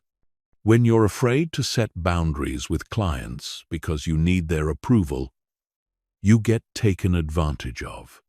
When you make financial decisions based on what others might think rather than what serves your goals, you compromise your financial future.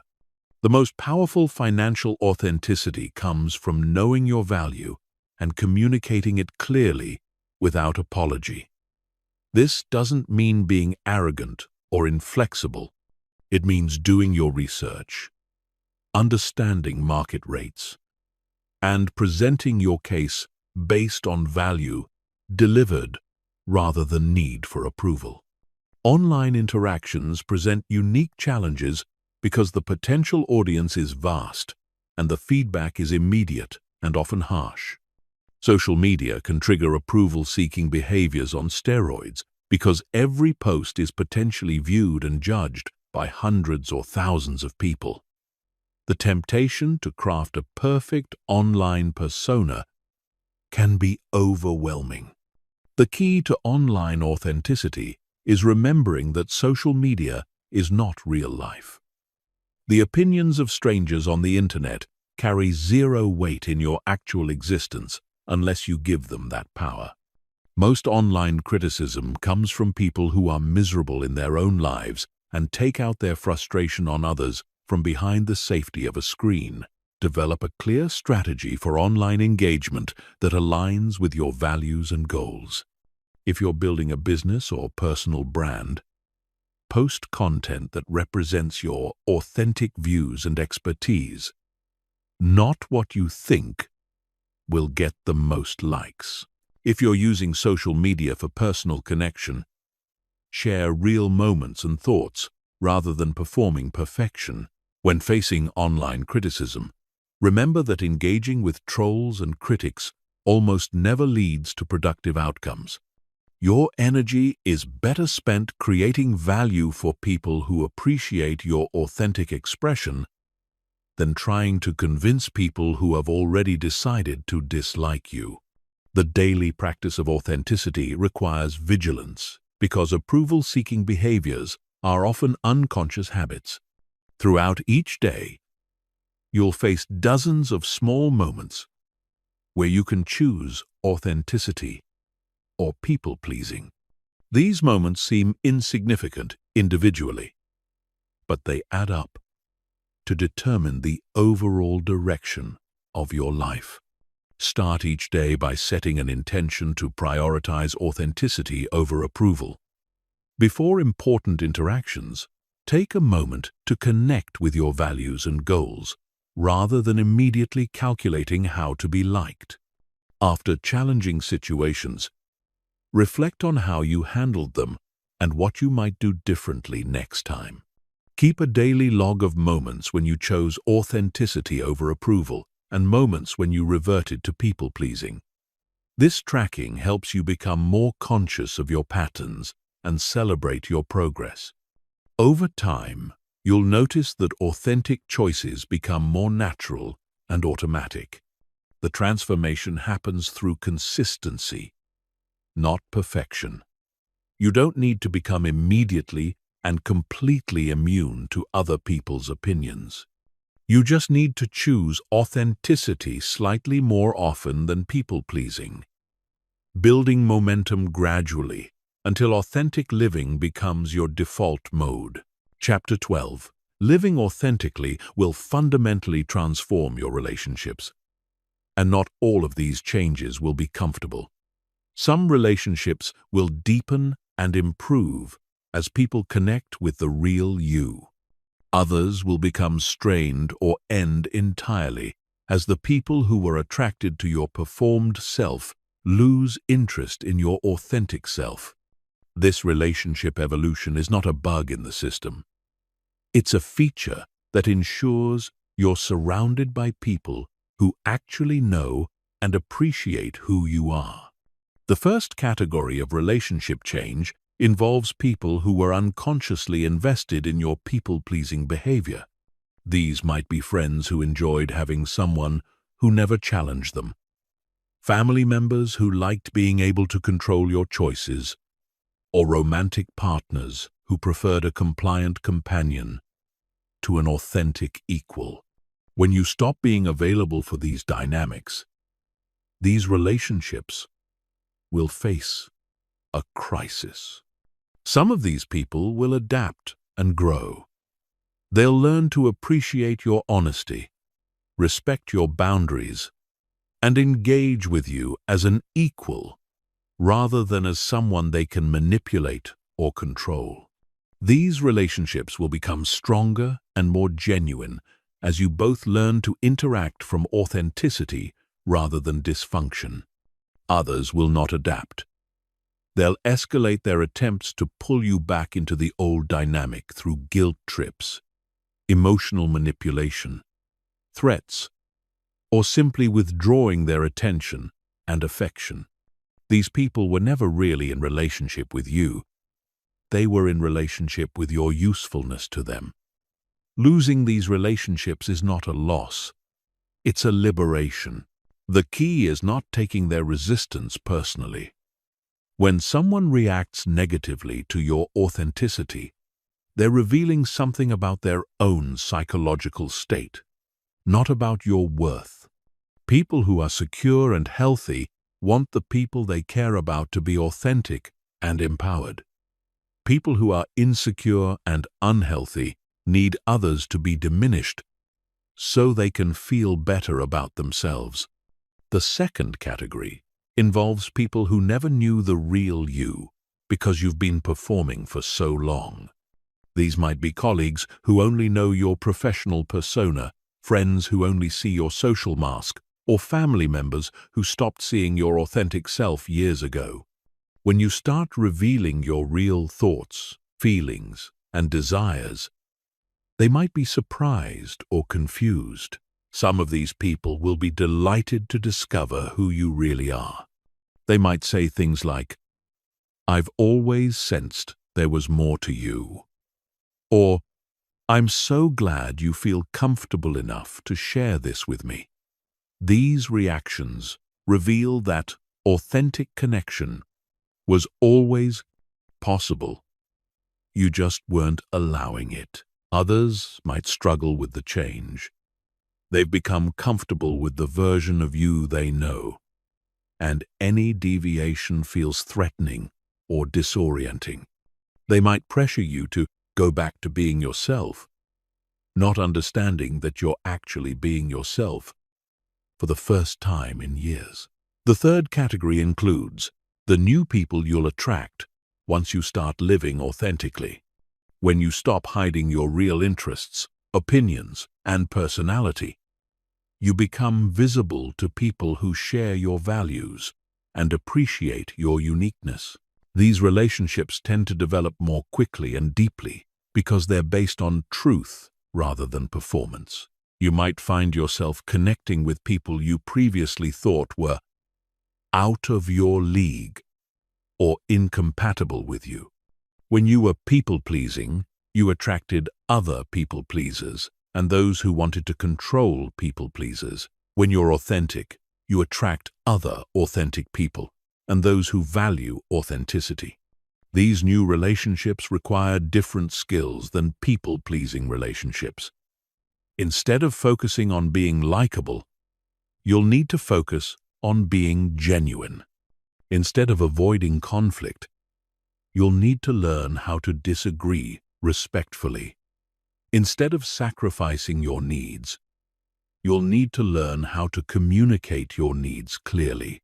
One of the most profound shifts happens in romantic relationships. When you stop being desperate for approval, you become much more attractive as a romantic partner.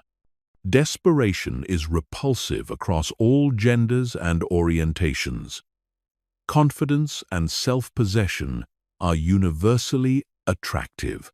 When you know your worth and live your values, you naturally attract partners who are drawn to these qualities. But authentic dating can feel more challenging initially, because you're no longer willing to be whoever someone wants you to be. You'll have fewer matches and connections, but the connections you do have will be much higher quality. You'll attract people who like you for who you actually are, rather than for who you're pretending to be. Professional relationships also shift dramatically when you start bringing authenticity to work. You might find that some colleagues and superiors respect you more when you express your genuine thoughts and ideas, rather than just agreeing with whatever they say.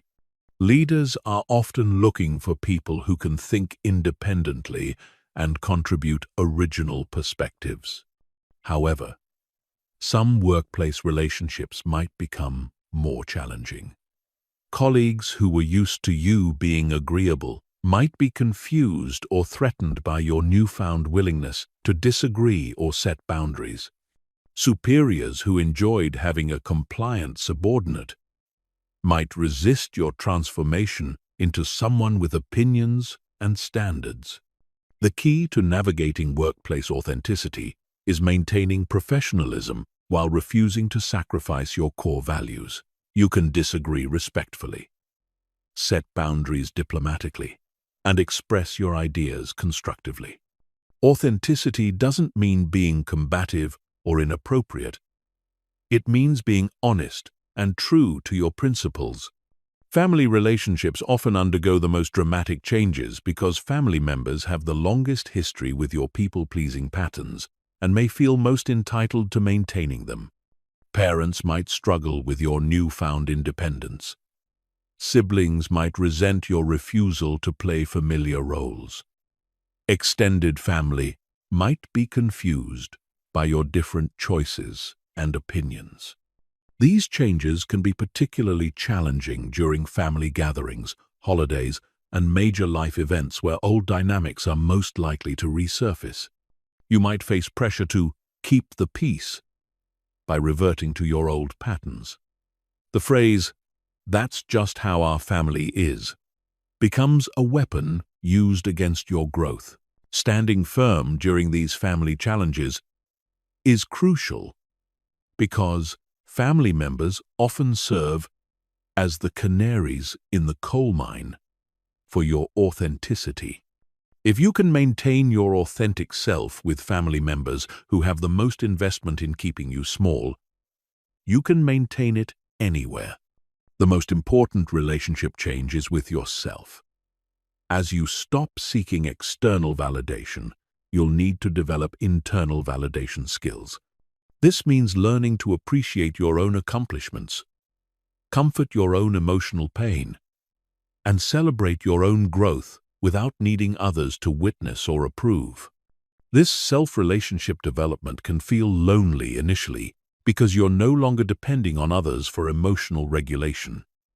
But it's actually the foundation of true independence and mature love. When you can meet your own emotional needs, your relationships become choices rather than desperate attempts to get needs met. You'll also discover aspects of yourself that you've hidden or suppressed for years, interests you abandoned because others didn't share them, opinions you silenced because they weren't popular. dreams you gave up because others thought they were unrealistic. As you reclaim these parts of yourself, you become more whole and integrated. The relationship evolution process requires patience because not everyone will adapt to the changes at the same pace. Some people need time to adjust to your authenticity. Others will never adjust and will eventually exit your life. Both outcomes are positive because they move you toward relationships based on truth rather than performance. Remember that the goal isn't to have the most relationships. It's to have the right relationships. Quality over quantity becomes the standard. You'd rather have 5 genuine connections than 50 superficial ones. You'd rather be alone than be in relationships where you have to hide who you are. Chapter 13. The transformation from approval-seeking to authentic living is not a destination you arrive at once and maintain effortlessly. It's an ongoing process that requires daily commitment, continuous vigilance, and regular reinforcement. Your old patterns of people-pleasing were developed over years or decades, and they won't disappear overnight just because you've decided to change. Understanding the nature of sustainable transformation is crucial for long-term success. The first principle of sustainable change is expecting and preparing for setbacks. There will be days when you revert to approval-seeking behaviors. You'll catch yourself saying yes when you meant no, hiding your opinions to avoid conflict, or seeking validation from people whose opinions shouldn't matter to you. These setbacks are not failures. They're normal parts of the rewiring process. When setbacks occur, resist the urge to judge yourself harshly or abandon your commitment to authenticity. Instead, treat each setback as valuable data about your triggers, weak points, and areas that need more attention. Ask yourself what circumstances led to the setback, what emotions you were feeling, and what you can do differently next time. The key is getting back on track quickly rather than using one setback as an excuse to abandon your progress entirely. Many people fall into the all-or-nothing trap, where one moment of people-pleasing becomes justification for returning to old patterns completely. This binary thinking undermines sustainable change. Progress is not about perfection. It's about recovery speed.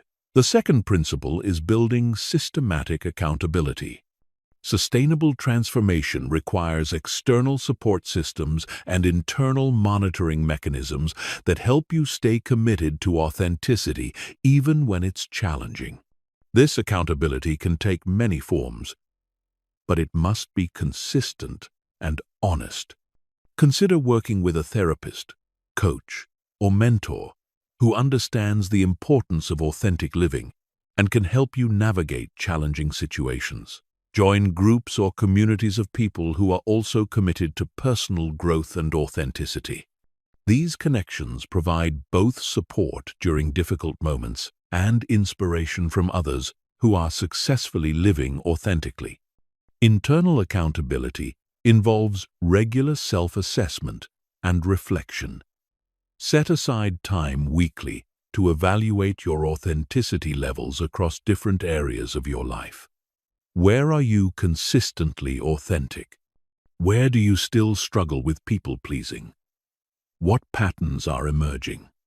This honest self-evaluation helps you adjust your approach and focus your efforts where they're most needed. The third principle is continuous skill development. Authentic living requires skills that most people never learn because they're taught to prioritize likability over honesty. These skills include boundary setting, conflict resolution, emotional regulation, direct communication, and self-advocacy. Like any skills, They improve with practice and deteriorate without use. Make authenticity skill development a regular part of your personal growth routine. Read books about emotional intelligence, communication, and personal development. Practice difficult conversations in low-stakes situations before applying these skills in high-stakes environments. Seek feedback from trusted sources about how you handle challenging interpersonal situations. Also, develop what psychologists call distress tolerance, the ability to experience uncomfortable emotions without immediately trying to escape them. Authentic living often involves temporary discomfort as you navigate conflicts, set boundaries, or face criticism. The stronger your distress tolerance, the more sustainable your authenticity becomes. The fourth principle is environmental optimization. Your social and physical environment significantly influences your ability to maintain authentic patterns.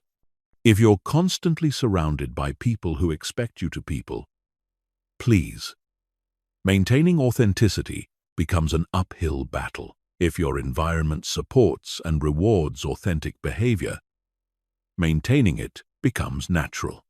Gradually shift your environment to support your commitment to authenticity. This might mean spending less time with people who drain your energy and more time with people who energize you. It might mean changing your social activities, professional associations, or even geographic location if your current environment is fundamentally incompatible with authentic living. Environmental optimization also includes creating physical reminders of your commitment to authenticity. This could be quotes, images, or objects that remind you of your values and goals. Many people find it helpful to have a morning routine that connects them with their authentic self before facing the day's challenges. The fifth principle is identity reinforcement. Sustainable change requires shifting your identity from someone who seeks approval to someone who lives authentically. This identity shift happens through consistent actions that prove to yourself that you are indeed an authentic person. Every time you choose authenticity over approval, you reinforce this new identity. Create and regularly review a clear vision of who you want to be as an authentic person. What values do you stand for? How do you handle conflicts? What kind of relationships do you maintain? How do you make decisions? This vision serves as a North Star that guides your choices and helps you stay consistent with your authentic identity. Also develop personal rituals and practices that reinforce your commitment to authenticity. This might be journaling, meditation, visualization, or physical practices that connect you with your values and strengthen your resolve. These practices serve as daily reminders of who you're choosing to become. The sixth principle is flexibility within consistency. While your commitment to authenticity should be unwavering, your methods and strategies may need to evolve as you grow and as your circumstances change. What works for maintaining authenticity in your 20s might not work in your 40s. What works in one career might not work in another. Stay open to adjusting your approach while maintaining your core commitment. This might mean learning new communication skills as you advance in your career, developing different boundary-setting strategies as your family dynamics change, or finding new ways to express authenticity as you discover more about yourself. The seventh principle is patience with the process. Authentic transformation is measured in years, not weeks or months. The people around you need time to adjust to the new you. Your own neural pathways need time to rewire. Your confidence needs time to stabilize. Rushing the process often leads to burnout or regression. Set realistic timelines for change and celebrate small victories along the way. Notice and appreciate incremental improvements rather than focusing only on dramatic transformations. Remember that every moment you choose authenticity over approval is a victory worth acknowledging. The eighth and final principle is paying it forward. One of the most powerful ways to maintain your own authenticity is to help others develop theirs. Whether through formal mentoring, informal support, or simply being an example of authentic living, helping others reinforces your own commitment while creating a more authentic world. Share your struggles and successes with people who are earlier in their authenticity journey. Offer encouragement to friends who are taking risks or setting boundaries. Model authentic behavior in your family, workplace, and community. Your example gives others permission to live more authentically, which creates environments that support your continued growth. When you become someone who helps others live authentically, your own authenticity becomes not just a personal choice, but a service to the world. This sense of purpose and contribution can provide the motivation needed to persist through challenging periods and maintain your commitment long-term. Chapter 14. When you truly stop caring what people think, the transformation extends far beyond your immediate relationships and daily interactions. This shift creates ripple effects that touch every area of your life, often in ways you never expected. These benefits compound over time, creating positive feedback loops that make authenticity increasingly rewarding and self-reinforcing. The first major benefit is the dramatic increase in your decision-making speed and quality. When you're no longer paralyzed by the fear of judgment, you can make choices quickly based on your values, goals, and intuition, rather than getting stuck in endless analysis of how others might react. This decisiveness becomes a massive competitive advantage in both personal and professional contexts. Think about how much mental energy you currently waste running scenarios about what people might think about your choices. This cognitive load disappears when you stop caring about external opinions, freeing up enormous mental resources for creative thinking, problem-solving, and productive action. Your mind becomes clearer and more focused because it's no longer cluttered with approval-seeking calculations. This mental clarity leads to significantly better decisions because you're no longer filtering every choice through the distorted lens of people-pleasing. You can evaluate options based on their actual merits rather than their perceived acceptability. You can take calculated risks that others avoid because they're too concerned about potential criticism. The second major benefit is the acceleration of your personal and professional growth. When you're willing to be disliked, you can take on challenges that approval seekers avoid. You can speak up in meetings with innovative ideas. You can start businesses in crowded markets. You can pursue creative projects that push boundaries. You can enter relationships that stretch you beyond your comfort zone. This willingness to face criticism becomes rocket fuel for achievement, because most breakthrough opportunities require some level of controversy or risk. The people who achieve extraordinary results are not those who avoid criticism. They're those who pursue worthwhile goals, despite inevitable criticism. Your learning accelerates because you're no longer avoiding situations where you might look incompetent or foolish. You can ask questions without worrying about appearing ignorant. You can attempt new skills without needing to be immediately perfect. You can seek feedback without taking criticism personally. This openness to being temporarily bad at things allows you to become permanently good at them. The third benefit is the dramatic improvement in your relationships across all areas of life. When you stop people-pleasing, you paradoxically become more attractive to high-quality people while becoming less attractive to low-quality people. This natural selection process improves your entire social ecosystem. Romantic relationships become more passionate and authentic because you're no longer walking on eggshells or suppressing your true self. Professional relationships become more respectful because colleagues and leaders recognize your integrity and independent thinking.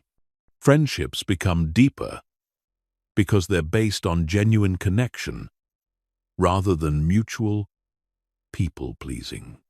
You also develop the ability to end relationships that don't serve you without the agonizing guilt that approval seekers experience. When you're not desperate for everyone's acceptance, you can maintain standards for how you expect to be treated. This leads to a social circle composed entirely of people who appreciate and support your authentic self. The fourth benefit is the massive increase in your energy levels. People-pleasing is exhausting because it requires constant monitoring of others' reactions, careful calibration of your words and actions, and suppression of your natural responses. When you stop performing and start being yourself, you reclaim all that wasted energy. This energy return is often dramatic and immediate. People frequently report feeling more vibrant, motivated, and alive within weeks of committing to authenticity. The mental and emotional resources that were previously devoted to impression management become available for pursuing goals, building relationships, and enjoying life. You also sleep better because you're no longer lying awake replaying conversations and worrying about what people think. Your stress levels decrease because you're no longer living in constant fear of judgment or rejection. Your overall health improves because chronic stress and emotional suppression take significant tolls on physical well-being. The fifth benefit is the development of unshakable confidence and self-respect. When you consistently choose your values over others' opinions, you prove to yourself that you can be trusted to stand up for what matters. This builds genuine self-respect that can't be taken away by external circumstances. This internal confidence is qualitatively different from the fragile ego boost that comes from external validation. It's stable, reliable, and independent of other people's opinions or life circumstances. You develop what psychologists call unconditional self-regard. The ability to maintain positive feelings about yourself, regardless of temporary failures or criticisms.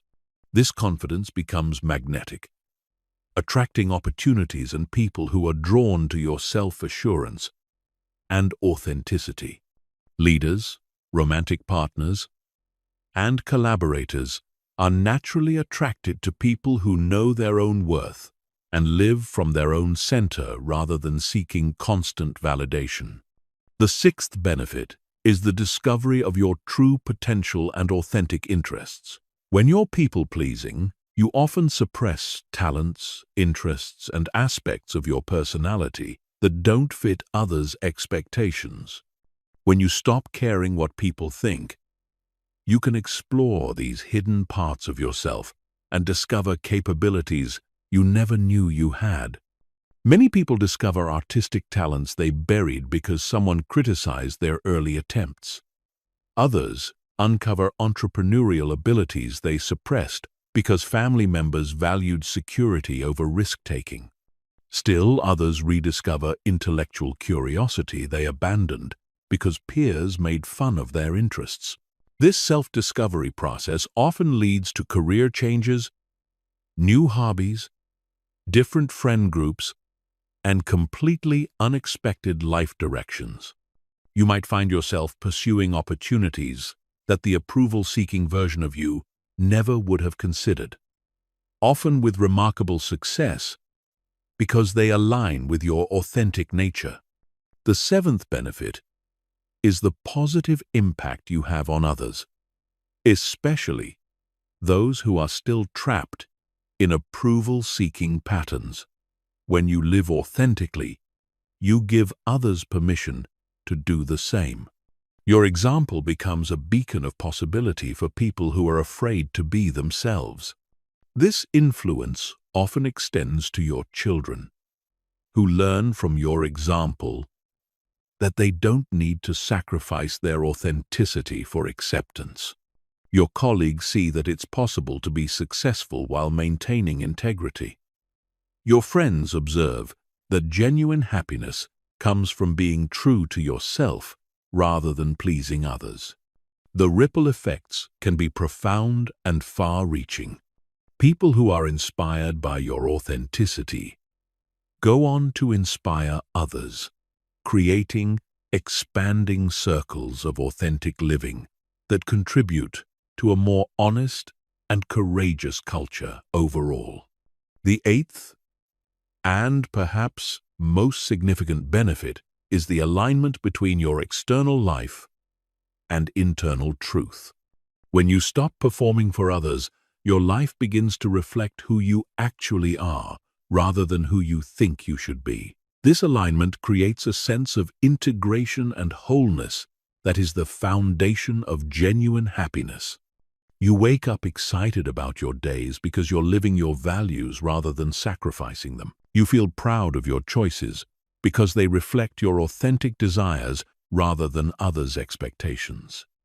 You experience peace because there's no longer a war between your public persona and private reality. This alignment also creates what psychologists call flow states more frequently. When your actions match your authentic nature, tasks become easier and more enjoyable. You feel energized rather than drained by your daily activities, because they express, rather than suppress, your true self. The compound effect of all these benefits creates an upward spiral where authenticity becomes increasingly rewarding, making it easier to maintain and expand over time. Each authentic choice creates positive results that reinforce your commitment to living freely, making approval-seeking seem not just unnecessary, but actively harmful to your well-being and success. Chapter 15. You now stand at a crossroads that will define the rest of your life. On one path lies the familiar territory of approval-seeking, people-pleasing, and living according to others' expectations. It's the path of safety, conformity, and slow, spiritual death. On the other path lies the unknown territory of authentic living, where you become the author of your own story and the architect of your own destiny. Most people will choose the familiar path. They'll read this information, feel inspired for a moment, and then gradually drift back into the comfortable prison of caring too much about what others think. They'll convince themselves that their situation is different, that their circumstances are too complex, that the risks are too high. They'll wait for the perfect moment that never comes and die with their authentic selves locked away forever. But you're not most people. You're here because something inside you refuses to accept a life of quiet desperation. You're here because you're tired of being a supporting character in your own story. You're here because you know, deep in your bones, that you were meant for something more than endless performance, for an audience that doesn't really care about you anyway. The choice you make right now will echo through every aspect of your future. Choose authenticity, and 5 years from now, you'll look back on this moment as the turning point when your real life finally began. Choose people-pleasing, and 5 years from now, you'll be in exactly the same place you are now, perhaps a little more tired, a little more bitter, a little more disconnected from who you really are. The transformation begins with a decision, but decisions without action are just wishful thinking. You cannot think your way into authentic living. You must act your way into it. Every moment presents opportunities to choose authenticity over approval, truth over comfort, growth over safety. These choices, accumulated over time, become the substance of your character and the foundation of your legacy. Start today with small acts of authenticity. Express an opinion you've been hiding. Say no to something you don't want to do. Share an interest others might not understand. Wear something that reflects your style rather than what you think others expect. Take a small risk that moves you toward a goal you care about. These actions might feel terrifying at first, because your nervous system is calibrated for approval seeking. Your heart might race. Your palms might sweat. Your mind might flood with worst-case scenarios. Feel these sensations fully. Acknowledge them as normal responses to growth and act authentically anyway. Courage is not the absence of fear. It's action in spite of fear. As you begin to choose authenticity consistently, you'll notice that the fears that seemed so overwhelming rarely materialize.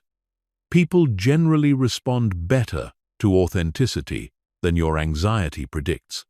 Those who respond poorly to your genuine self reveal themselves as people whose opinions shouldn't matter to you anyway. You'll discover that the cost of being disliked by the wrong people is far less than the cost of being liked for being someone you're not.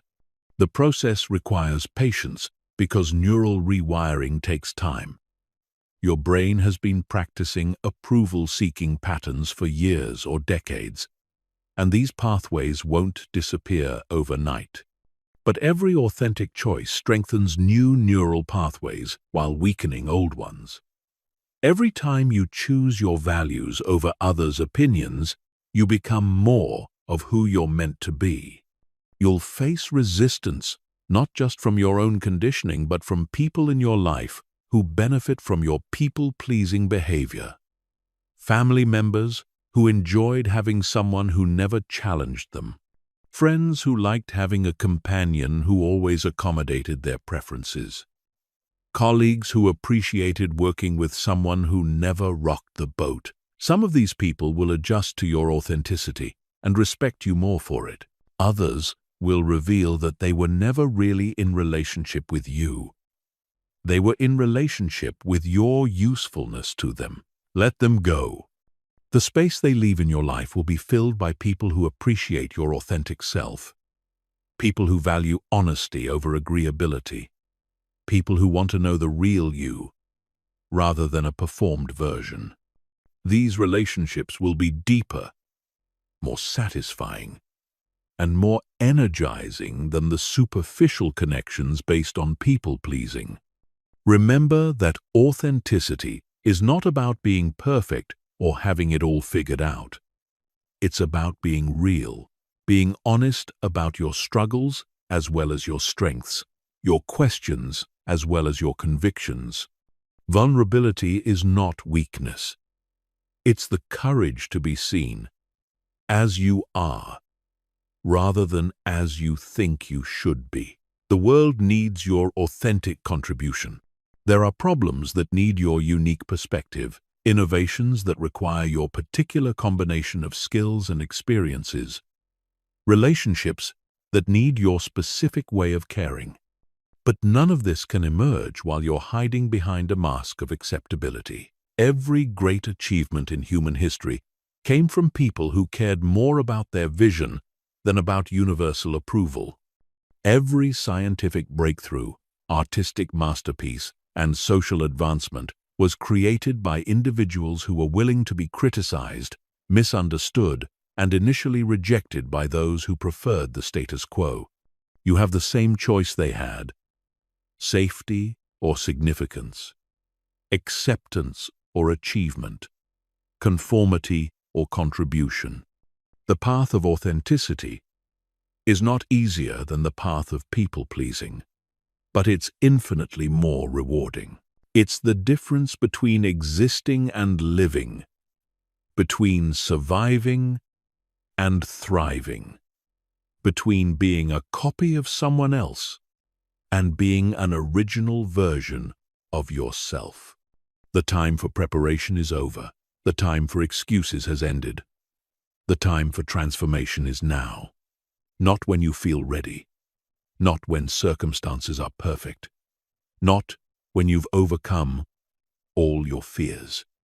Now, while you still remember the pain of living someone else's life, now, while you still feel the fire of possibility burning in your chest, now, before the familiar patterns reassert, control, and convince you to wait a little longer. Your authentic life is waiting for you on the other side of fear.